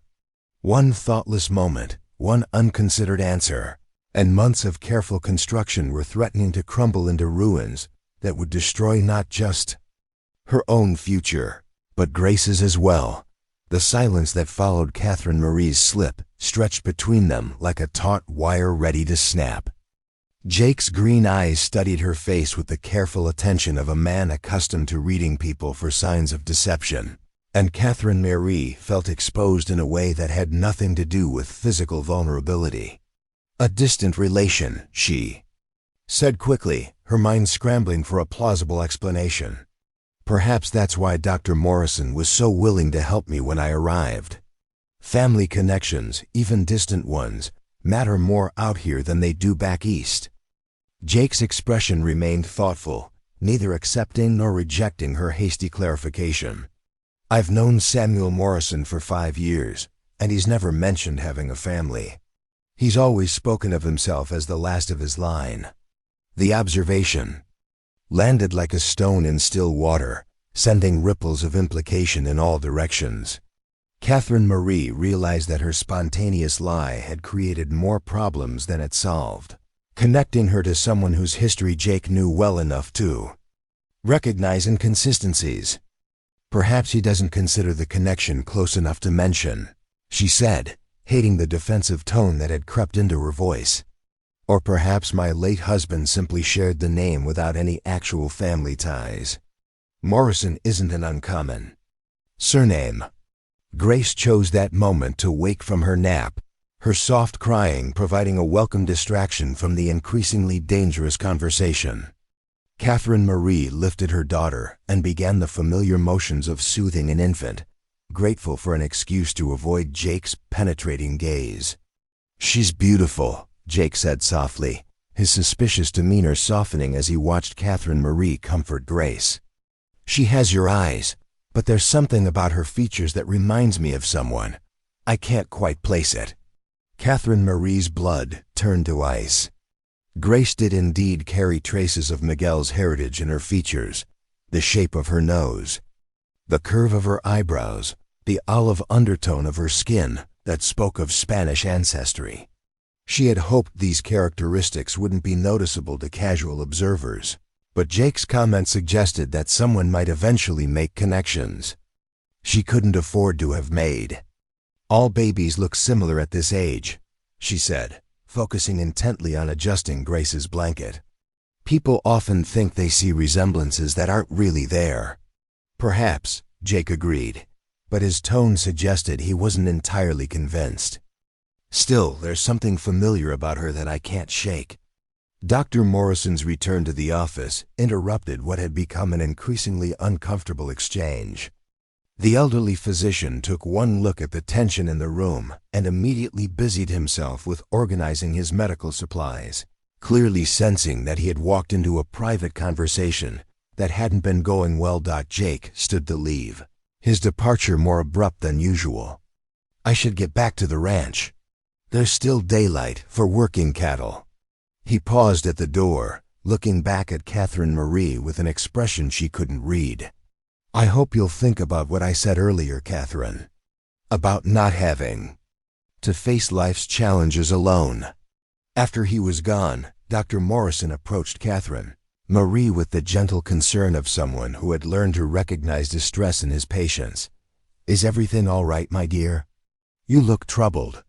Catherine Marie considered confiding in the doctor, who had been nothing but kind to her since her arrival in Copper Ridge, but involving him in her deception would only create another person who could be hurt when the truth inevitably emerged. Instead, she forced a smile and blamed her mood on the normal exhaustion of new motherhood. That evening, alone in the small room above Abigail's shop with Grace sleeping peacefully in her cradle, Catherine Marie faced the reality that her carefully constructed new life was beginning to crumble. Jake's questions had exposed weaknesses in her story that she hadn't anticipated, and his obvious suspicion suggested that other people might soon begin asking similar questions. More troubling still was her growing certainty that she was falling in love with Jake Thornfield. His integrity, his competence, his gentle strength with Grace, all combined to create feelings that she had never expected to experience again after Miguel.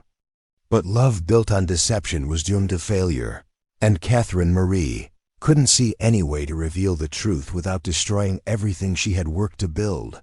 The next few days brought a welcome distraction in the form of a crisis that required all of Catherine Marie's medical skills. A crew of railroad workers had been injured when their handcar derailed while they were inspecting track damage from the spring floods. Dr. Morrison was attending a difficult birth at a ranch 20 miles away, leaving Catherine Marie as the only person in Copper Ridge with medical training to handle multiple trauma cases. The injured men were brought to the doctor's office in various stages of consciousness, their injuries ranging from simple cuts and bruises to a compound fracture that required immediate attention. Catherine Marie drew on every technique she had learned during her years at the Convent infirmary, working steadily through the afternoon to clean wounds, set bones, and provide pain relief for men who had been badly hurt in service to the territories. Growing infrastructure. Jake arrived during the height of the crisis, having heard about the accident while conducting business in town. Without being asked, he began assisting Catherine Marie with the heavier work-moving patients, holding them steady during painful procedures, and fetching supplies from Dr. Morrison's extensive inventory. "Hold his shoulders," Catherine Marie instructed as she prepared to set the broken arm of a worker who had been knocked unconscious when the handcar overturned. "This is going to hurt, but it needs to be done properly or he'll never regain full use of the limb." Jake's hands were steady and sure as he positioned himself to provide the leverage Catherine Marie needed. He didn't flinch when the patient groaned and struggled, didn't question her decisions about treatment priorities, didn't interfere with her work even when the procedure seemed extreme by frontier standards. When the crisis was finally over and all the injured men had been stabilized, Jake helped Catherine Marie clean the blood from her hands and arms, his touch gentle and careful as he poured water over her stained skin. "Where did you learn to do that?" he asked quietly. "That wasn't basic frontier medicine. You work like someone with formal training." Catherine Marie realized that her competence under pressure had revealed more than she intended. The technique she had used, the confidence with which she had approached complex medical problems, clearly indicated experience that went beyond what her fictional background could explain. "I told you, my aunt was skilled in healing," she said, but the explanation sounded weak even to her own ears. "Your aunt must have been remarkable," Jake said, his tone neutral but his eyes watchful. "Most frontier healers wouldn't attempt to set a compound fracture without a doctor present. The knowledge you displayed today usually comes from formal medical education or extensive experience in military hospitals." Each observation was like a thread being pulled from the fabric of her deception. Catherine Marie could see her carefully. Constructed identity, unraveling strand by strand, and she felt powerless to stop the process without creating even more lies to cover the gaps. "Perhaps I'm simply naturally gifted," she said weakly. Jake studied her face for a long moment, and Catherine Marie had the uncomfortable sensation that he was seeing through every pretense she had constructed. "Perhaps," he said finally. "Or perhaps there are things about your background that you haven't shared with anyone in Copper Ridge." The comment hung in the air between them like an accusation or an invitation. Catherine Marie couldn't tell which. Did Jake suspect the truth about her past? Or was he simply trying to understand why someone with her obvious intelligence and education had ended up in a frontier town under circumstances that didn't quite add up? Before she could formulate a response, Dr. Morrison returned from his ranch call, full of apologies for missing the emergency and praise for Catherine Marie's handling of a difficult situation. His examination of her work confirmed what Jake had already observed. This was the product of sophisticated medical knowledge applied with skill and confidence. "Remarkable work," Dr. Morrison pronounced after checking each patient. "You very likely saved that man's arm, and possibly his life.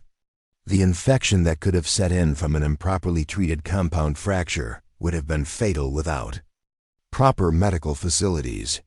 The praise felt hollow to Catherine Marie, who knew that her medical knowledge came from years of training she couldn't acknowledge without revealing her religious background. Every compliment was a reminder of the deception she was maintaining. Every expression of gratitude, a weight added to her already heavy conscience.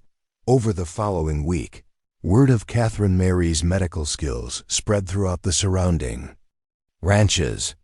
Families who had previously relied solely on Dr. Morrison for serious medical care began asking if the widow Donnelly might be available to assist with various health problems. The demand for her services created opportunities for income and respect, but also increased scrutiny that made maintaining her false identity more challenging. Jake continued his visits to the doctor's office, but their interactions had taken on a new quality that Catherine Marie found both exciting and terrifying. His questions became more personal, his observations more pointed, his obvious interest in her background more persistent. She began to feel like a specimen under examination, studied with the careful attention of someone determined to solve a puzzle. The situation came to a head during a conversation about Grace's baptism. Reverend Ashford had approached Catherine Marie about having the ceremony performed, and she had been struggling with the decision for weeks. Part of her wanted to provide Grace with the religious foundation that might help her navigate life's challenges, but another part worried about the scrutiny that a formal church ceremony might invite. "Have you given thought to having Grace baptized?" Jake asked during one of his evening visits. Most families in Copper Ridge consider it important for their children's spiritual welfare. "I've been considering it," Catherine Marie replied carefully. "But I want to be certain about the timing and circumstances." "Reverend Ashford is a good man," Jake said. "He performs beautiful ceremonies, and he's particularly thoughtful about helping families who have experienced loss. I'm sure he would be sensitive to your situation as a widow." The comment was innocent enough, but it prompted a question that Catherine Marie had been dreading. Will you need documentation for the baptism? Proof of Grace's parentage or your marriage? Catherine Mary felt her carefully constructed world begin to tilt on its axis. She had never considered that formal church ceremonies might require documentation she couldn't provide. Her fictional marriage to James Morrison existed only in her imagination. There were no records, no witnesses, no evidence that such a union had ever taken place. I'm not sure what records I have available, she said slowly, buying time to think. Everything was left behind when I came west so suddenly after my husband's death. Jake's expression grew thoughtful. That must have been difficult, leaving without taking time to gather important papers. Where did you say you lived before coming to Copper Ridge? Catherine Marie realized that she was being led into another trap, another opportunity for her story to fall apart under questioning. She had been vague about her previous location, precisely to avoid this kind of detailed inquiry. But Jake's persistence was forcing her into specifics she wasn't prepared to provide. We lived in several places, she said vaguely. James's work required us to move frequently. What kind of work did he do? Jake asked with the casual tone of someone making conversation, but Catherine Marie could see the sharp intelligence behind his questions. Before she could answer, Grace began crying with the particular intensity that meant she needed feeding. Catherine Marie used the interruption to excuse herself, retreating to the small room where she could nurse her daughter in private and try to regain her composure. As she held Grace close and felt the familiar comfort of the child's presence, Catherine Marie realized that her situation had become untenable. Jake's suspicions were growing stronger with each conversation, and it was only a matter of time before his questions exposed the truth about her past. When that happened, the consequences would extend far beyond her own shame and embarrassment. Grace deserved to grow up in a community where she belonged, not as the child of a scandal that would follow her throughout her life. Abigail deserved to know the truth about why her sister had really left religious life. Dr. Morrison deserved honesty from someone he had trusted with important medical responsibilities. And Jake deserved better than a woman who had built their entire relationship on lies. The time for truth was coming, whether Catherine Marie was ready for it or not. The only question was whether she would have the courage to reveal her secrets voluntarily, or whether they would be discovered in a way that would destroy any possibility of understanding or forgiveness from the people she had come to love. The letter arrived on a Thursday morning in late May, delivered by a traveling merchant who recognized Abigail's name from his previous stops in Copper Ridge. Catherine Marie was helping organize fabric inventory when her sister called out with unusual excitement, holding an envelope that bore the sico, the distinctive seal of St. Magdalene's Convent. It's from your old convent, Abigail said, her expression puzzled. Why would they be writing to you here? I thought you had already informed them about leaving to care for Aunt Millicent. Catherine Marie's hands trembled as she accepted the letter, recognizing the careful script of Mother Superior Agatha. Her mind raced with possibilities, none of them good. Had they discovered her pregnancy and escape? Had Miguel confessed everything after her departure? Had some investigation uncovered the trail that led from Nebraska to Colorado? Perhaps they need information about settling Aunt Millicent's affairs, Catherine Marie said, her voice sounding hollow even to her own ears. Religious institutions often require detailed documentation for such matters. She tucked the letter into her apron pocket, claiming she would read it later when she had time to focus properly on whatever administrative issues it might contain. But the weight of the envelope seemed to burn against her side, a physical reminder that her past was reaching out to reclaim her just when she had begun to believe she might escape it entirely. That evening, alone in her room with Grace sleeping peacefully in her cradle, Catherine Marie finally found the courage to break the seal and confront whatever news the letter contained. What she read made her sink into her chair with a mixture of relief and renewed terror. The letter was indeed from Mother Superior Agatha, but it wasn't an accusation or a demand for Catherine Marie's return. Instead, it was a carefully worded inquiry about Father Miguel Santos, who had disappeared from the convent 3 weeks after Catherine Marie's own departure, leaving behind only a brief note about needing time for spiritual reflection. According to Mother Superior Agatha, Miguel had vanished without any indication of where he was going or when he might return. His personal belongings remained in his quarters, his responsibilities had been left unattended, and his fellow clergy were deeply concerned about his welfare. The church hierarchy was conducting a formal investigation into his disappearance, and part of that process involved contacting anyone who might have information about his state of mind or intentions. Sister Catherine Marie, the letter read, as someone who worked closely with Father Santos in organizing our library, you may have insights into his spiritual struggles or personal concerns that could help us understand his actions. Any information you could provide would be received with gratitude and kept in strict confidence. Catherine Marie read the letter 3 times before its full implications became clear. Miguel had followed her after all, abandoning his priesthood and his vocation to search for the woman who had disappeared into the Western Territories. He was somewhere out there, possibly even now making his way toward Colorado, carrying with him the truth that could destroy everything she had built in Copper Ridge. The thought of Miguel's anguish filled Catherine Marie with guilt that threatened to overwhelm her carefully maintained composure.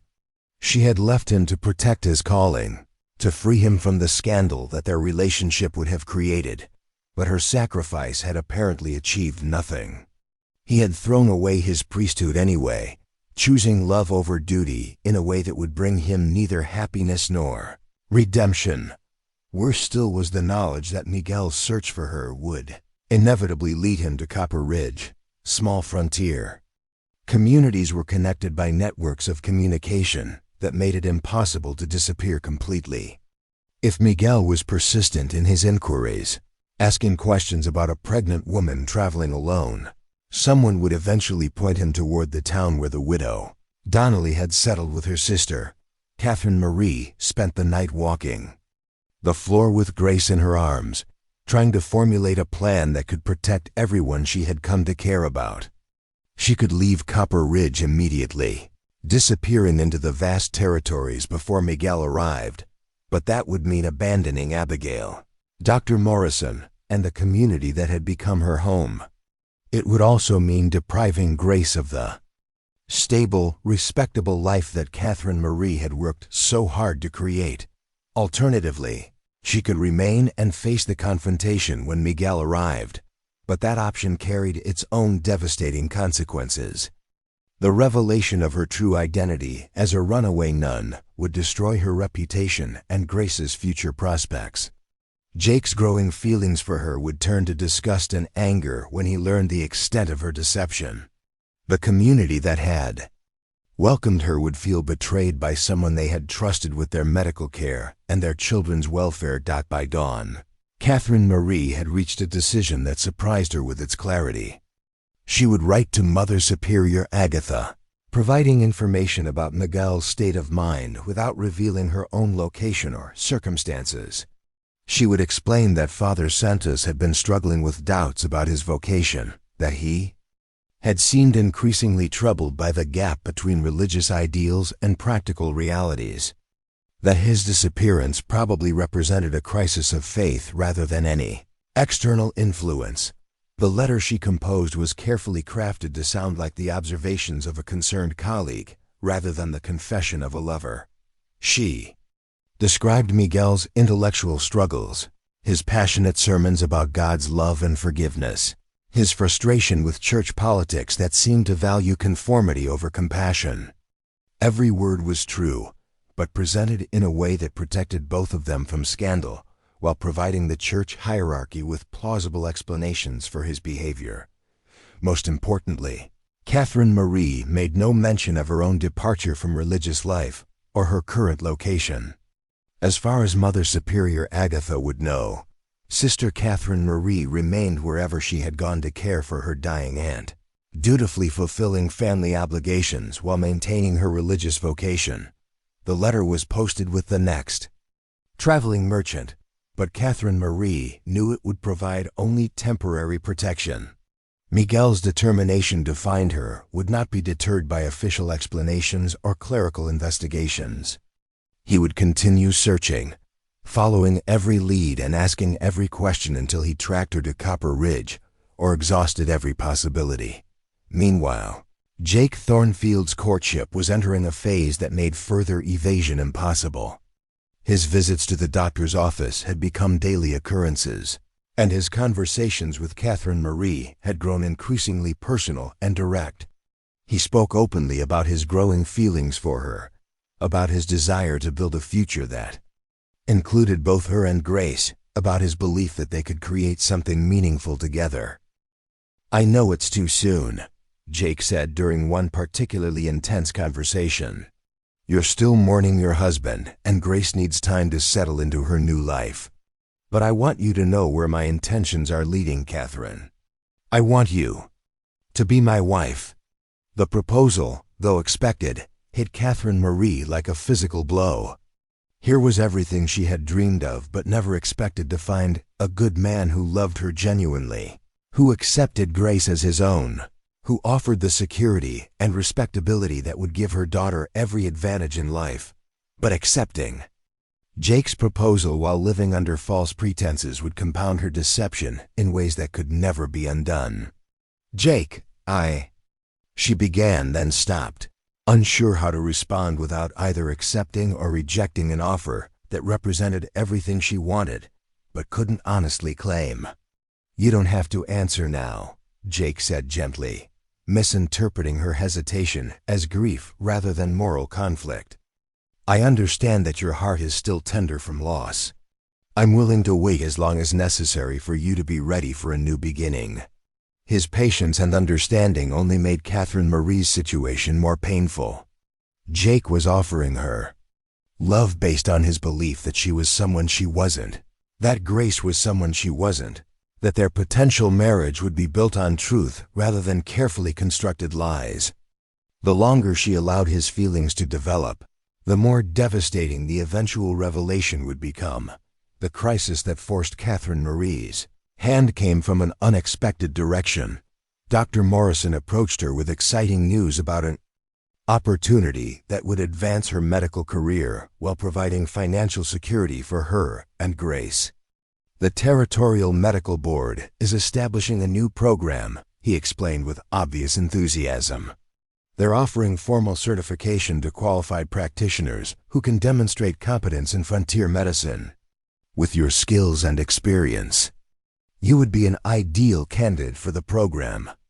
The opportunity was everything Catherine Marie could have hoped for: official recognition of her medical abilities, steady income, professional respect that would benefit Grace's future prospects. But pursuing the certification would require submitting detailed documentation about her background, education, and previous experience that she couldn't provide without revealing her true identity. What kind of documentation would be required? Catherine Marie asked carefully. "The usual things," Dr. Morrison replied. "Birth certificate, marriage certificate if applicable, records of medical training or apprenticeship, letters of recommendation from previous employers or supervisors. The board needs to verify that candidates have the background they claim before granting official certification." Every document he mentioned was something Catherine Marie couldn't produce without exposing her deception. Her birth certificate bore her maiden name, not the married name she claimed. She had no marriage certificate because no marriage had ever taken place. Her medical training had occurred within a religious context that she couldn't acknowledge. And her only previous supervisors were nuns whose recommendations would immediately reveal her true background. "I'll need time to gather those documents," Catherine Marie said weakly.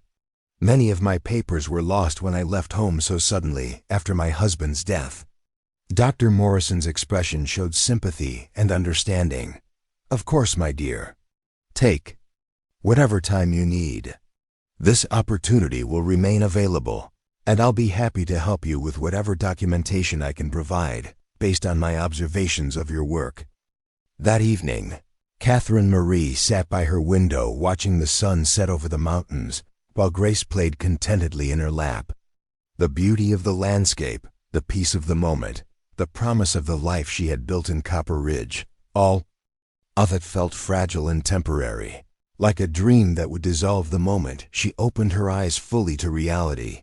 Jake's marriage proposal, the medical certification opportunity, Miguel's inevitable arrival, the growing web of lies that threatened to entangle everyone she cared about. All of these pressures were converging toward a moment of reckoning that Catherine Marie could no longer postpone.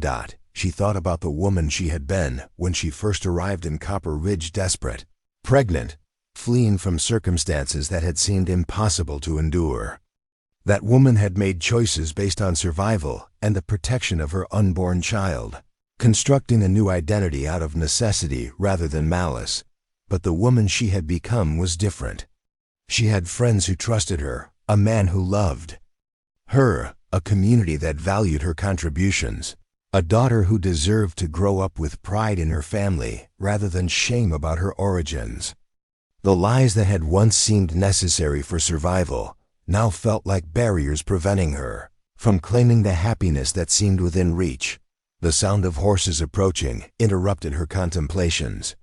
Through the window she could see Jake riding up to the shop, dismounting with the easy grace that marked him as someone completely comfortable in his physical environment. But there was something different about his demeanor tonight, a tension in his movements, a formality in his bearing that suggested this wasn't a social visit. Catherine Marie's heart began racing as she realized that the moment she had been dreading might finally be at hand. Jake's expression as he climbed the stairs to her door was serious and determined, the look of a man who had made a decision and was prepared to see it through regardless of the consequences. When he knocked, Catherine Marie knew that whatever conversation followed would change everything between them, one way or another. The time for evasion and half-truths was over. Whether she chose to confess or continued trying to maintain her deception, this evening would determine the future of every relationship she had built in Copper Ridge. She opened the door to find Jake standing in the hallway, his hat in his hands and his green eyes filled with an intensity that made her breath catch in her throat. Behind him, the setting sun cast long shadows that seemed to symbolize the end of something and the beginning of something else entirely. "Catherine," he said quietly, "we need to talk." Catherine Marie stepped aside to let Jake enter, her hands trembling as she closed the door behind him. Grace was still playing in her lap, completely oblivious to the tension that filled the small room like a gathering storm. Jake remained standing near the door, his usual easy confidence replaced by something harder and more resolute. "I received an interesting visitor today," Jake said without preamble, his green eyes never leaving Catherine Marie's face. "A priest named Father Miguel Santos. He's been traveling through the territory, asking questions about a woman matching your description." The blood drained from Catherine Marie's face so quickly that she had to grip the back of a chair to keep from swaying. Miguel had found her. After months of careful evasion and constructed lies, the past had finally caught up with her in the form of the man whose love had started this entire desperate flight. "I don't know anyone by that name," she said weakly, but the words sounded unconvincing even to her own ears. Jake's expression didn't change. He described a woman with dark hair and brown eyes, traveling alone, possibly pregnant or recently delivered. Someone with medical training who might have worked in a religious institution. He seemed very concerned about her welfare. Catherine Marie sank into the chair, Grace still in her arms, as the full weight of discovery crashed over her. There was no point in continuing the deception. Now Jake's careful recitation of details made it clear that Miguel had provided enough specific information to make denial impossible. "What did you tell him?" she asked quietly. "Nothing," Jake replied. I told him I'd never encountered anyone matching that description. Then I sent him on toward Denver, suggesting he might have better luck searching in the larger towns. Catherine Marie looked up in surprise. Why? Jake moved closer, his expression softening slightly. Because I wanted to hear the truth from you before I decided what to do with the information. Because despite all the lies you've told me, I still believe there's more to your story than simple deception. The gentleness in his voice was almost harder to bear than anger would have been. Catherine Marie had prepared herself for Jake's fury when he discovered her deception, but his patient willingness to listen threatened to break down defenses she had spent months building. "You don't understand," she said, her voice barely above a whisper. "The truth is worse than anything you could imagine." "Try me," Jake said simply, settling into the chair across from her.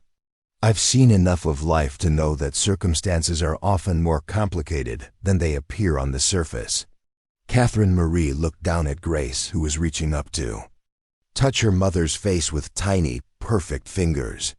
This innocent child deserved protection from the scandal that would follow any revelation of her true parentage.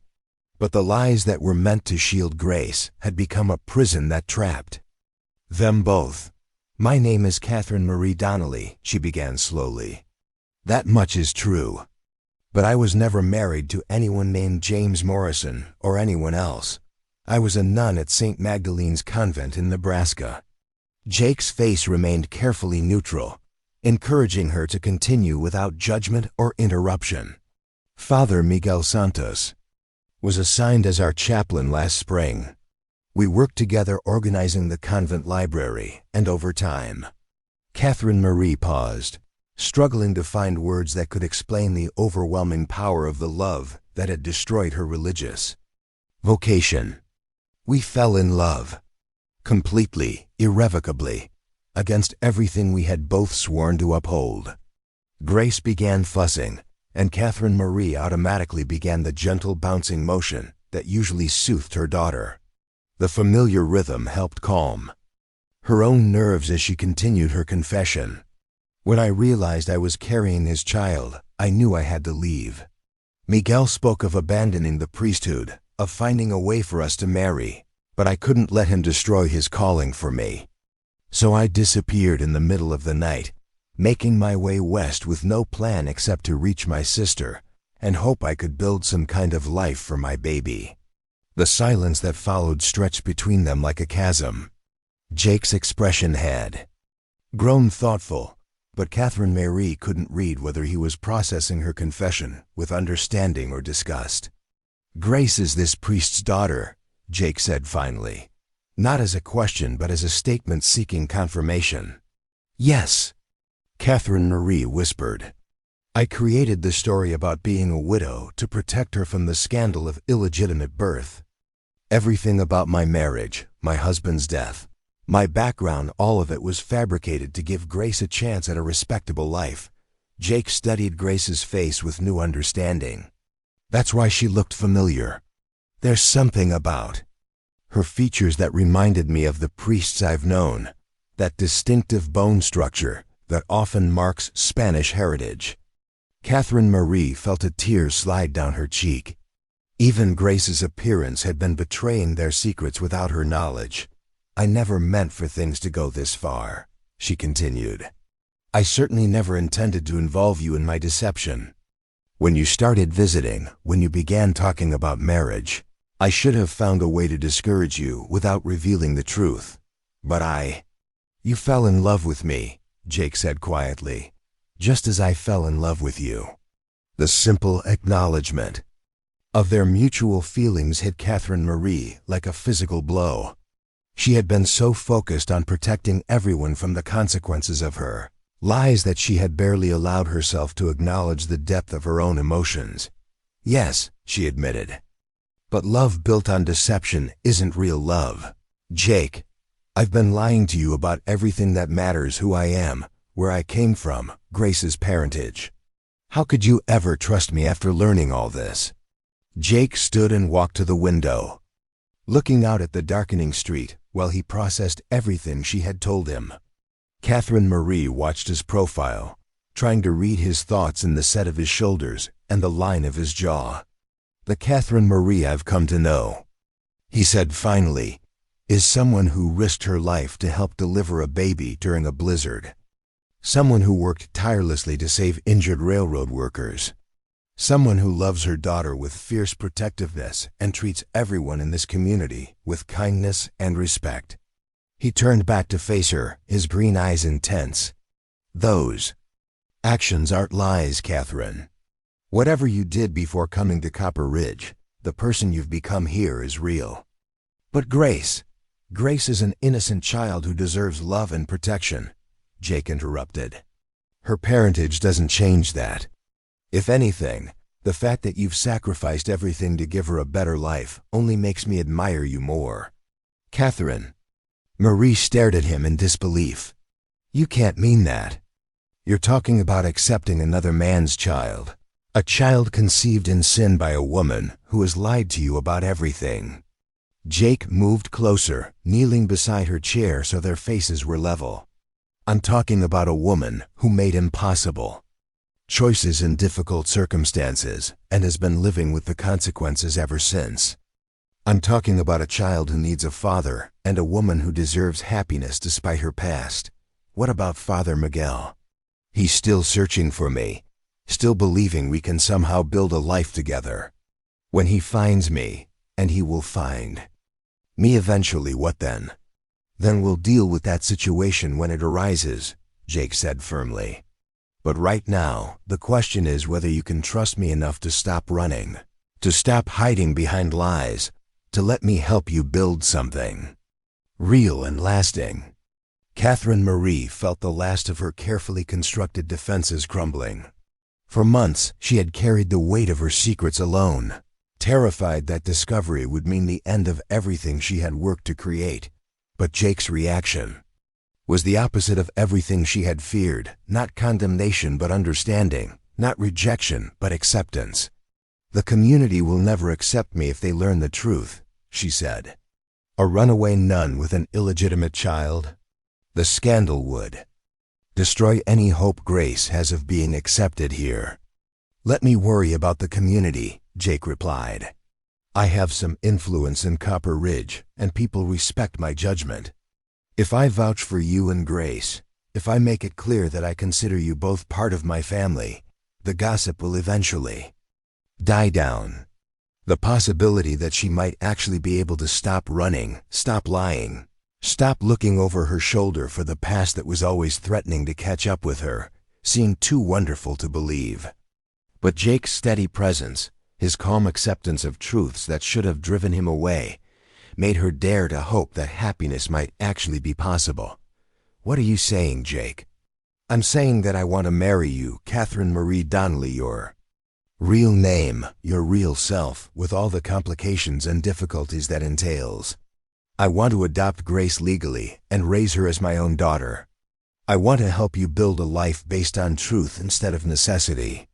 Catherine Marie looked down at Grace, who had fallen asleep in her arms, despite the emotional intensity of the conversation. This was the moment she had been both longing for and dreading, the chance to step out of the shadows of deception into the light of genuine acceptance.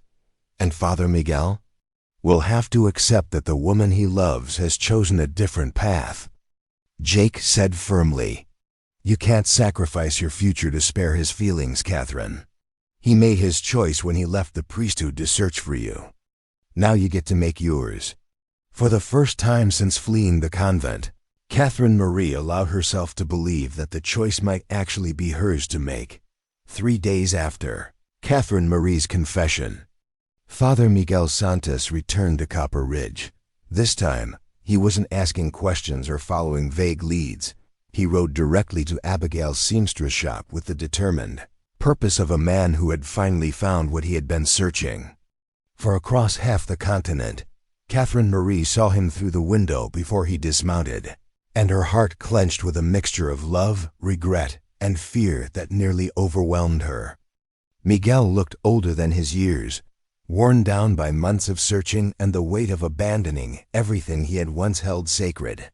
His clerical collar was gone, replaced by the simple clothes of a traveling man, but his eyes still held the passionate intensity that had first drawn her to him in the convent library.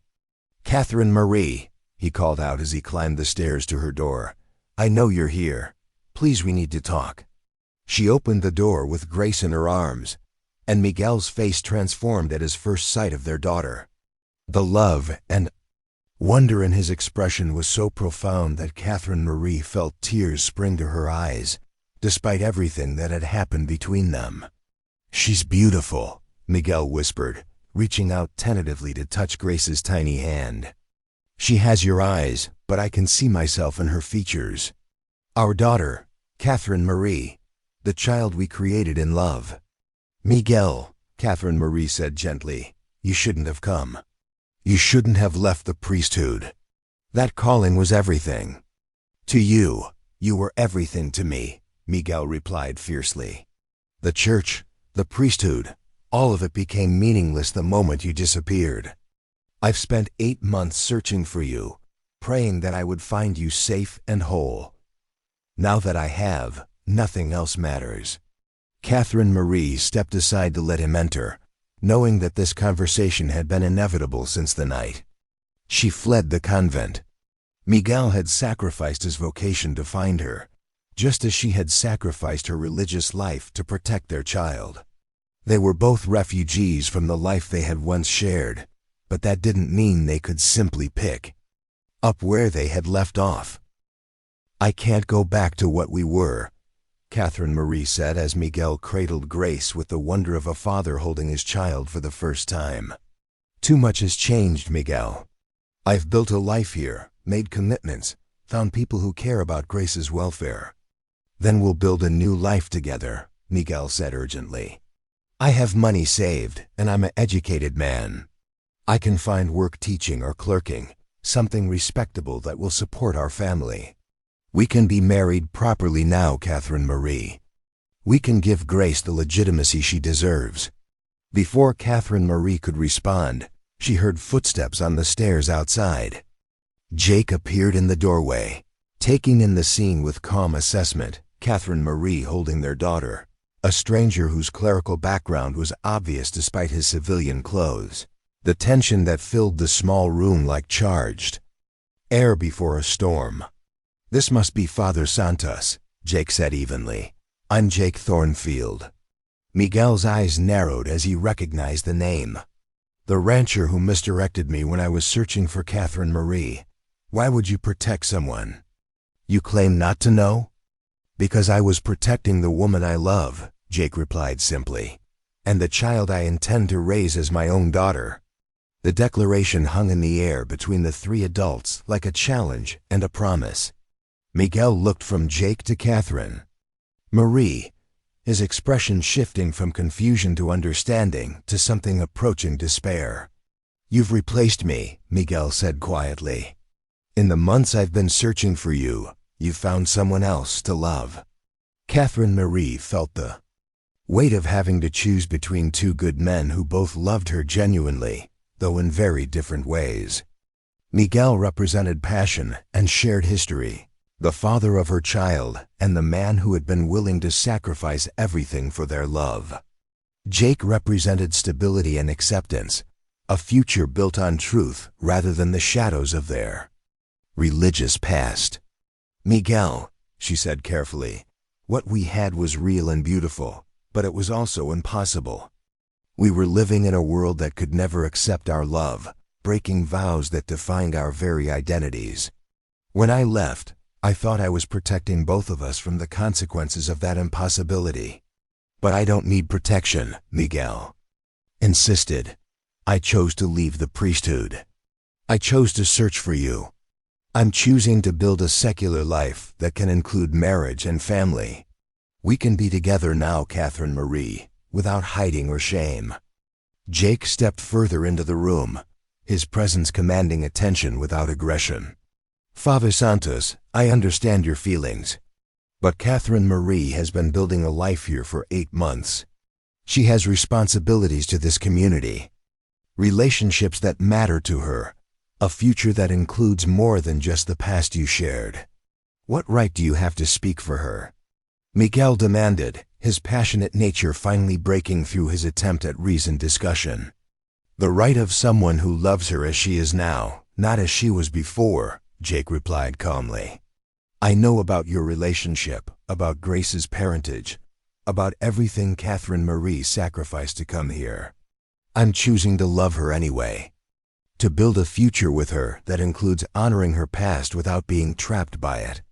Catherine Marie watched the two men who represented the different paths her life could take, feeling the weight of a decision that would affect not just her own future but Grace's as well.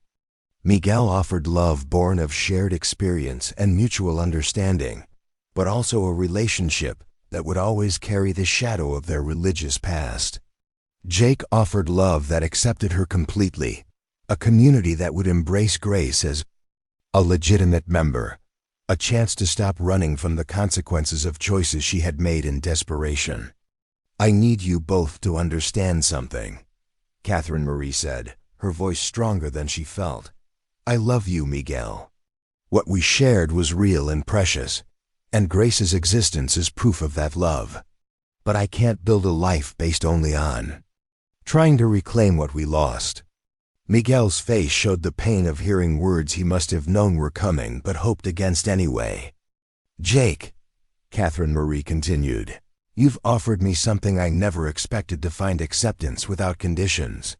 Love that doesn't require me to be someone I'm not. A chance for Grace to grow up in a community where she belongs. That's a gift I can't ignore.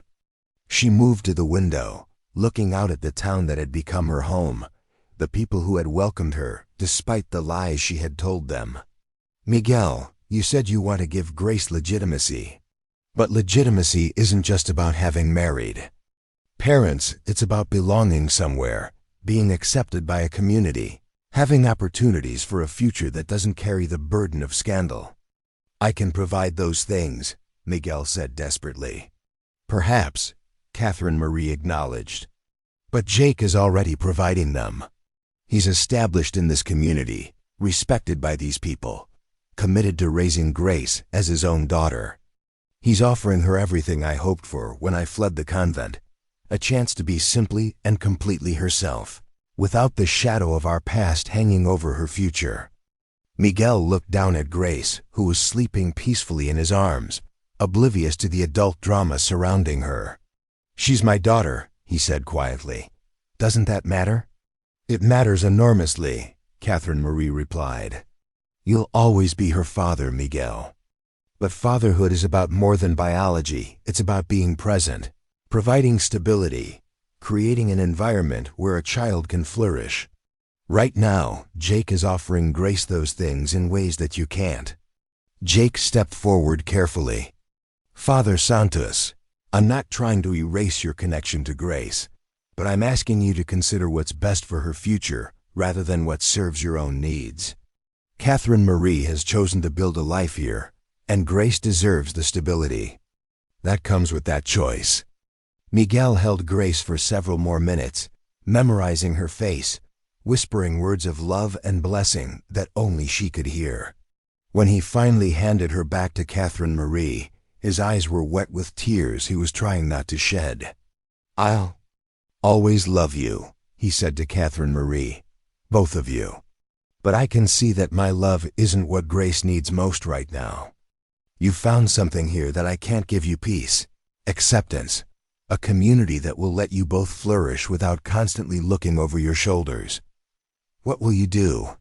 Catherine Marie asked gently. Miguel straightened his shoulders with visible effort. I'll find my own path. Perhaps return to California. Maybe find work teaching in a school that needs someone with my educational background. I'll build a life that honors what we shared without trying to reclaim what can't be recovered. 6 months later, Catherine Marie Donnelly became Catherine Marie Thornfield in a simple ceremony performed by Reverend Ashford in the little church that had become the center of her new community. Grace, now walking and chattering in the way of toddlers discovering their voices, served as an unofficial flower girl, delighting the congregation with her joyful participation in her mother's wedding. Jake proved to be everything Catherine Marie had hoped: a loving husband, a devoted father to Grace, a partner who supported her medical work and her growing role in the community. He formally adopted Grace, giving her his name and legal status that would protect her throughout her life. Dr. Morrison had been understanding about the medical certification situation, helping Catherine Marie navigate the bureaucratic requirements in ways that emphasized her demonstrated competence rather than formal credentials she couldn't provide. Her reputation for skilled, compassionate care spoke louder than any documentation, and the Territorial Medical Board eventually granted her certification based on community recommendations and practical examinations. Miguel kept his word about building a new life. He found work teaching at a mission school in Southern California, where his educational background and natural empathy with young people made him a valued instructor. He wrote occasional letters to Catherine Marie, sharing news of his work and asking about Grace's development, maintaining the connection of shared parentage while respecting the boundaries of her new life. As Catherine Marie watched her daughter play in the garden behind their ranch house, she marveled at how completely Grace belonged to this place and this life. The child who had been conceived in secret and born into deception was growing up, surrounded by love and acceptance, her future bright with possibilities that had once seemed impossible. The past would always be part of their story. Catherine Marie's religious background, her relationship with Miguel, the desperate flight that had brought them to Copper Ridge. But that past had become foundation rather than prison, something that informed their present without controlling their future. Grace would grow up knowing she was loved completely by the man who had chosen to be her father, welcomed unconditionally by the community that had embraced them both, and blessed with a mother who had fought for her chance at happiness against impossible odds. In the end, Catherine Marie had found what she had been searching for without even knowing it existed: a love that accepted truth over comfort, a family built on choice rather than obligation, and a place where she could finally stop running and start truly living. Up next, you've got two more standout stories right on your screen. If this one hits the mark, you won't want to pass these up. Just click and check them out. And don't forget to subscribe and turn on the notification bell so you don't miss any upload from us.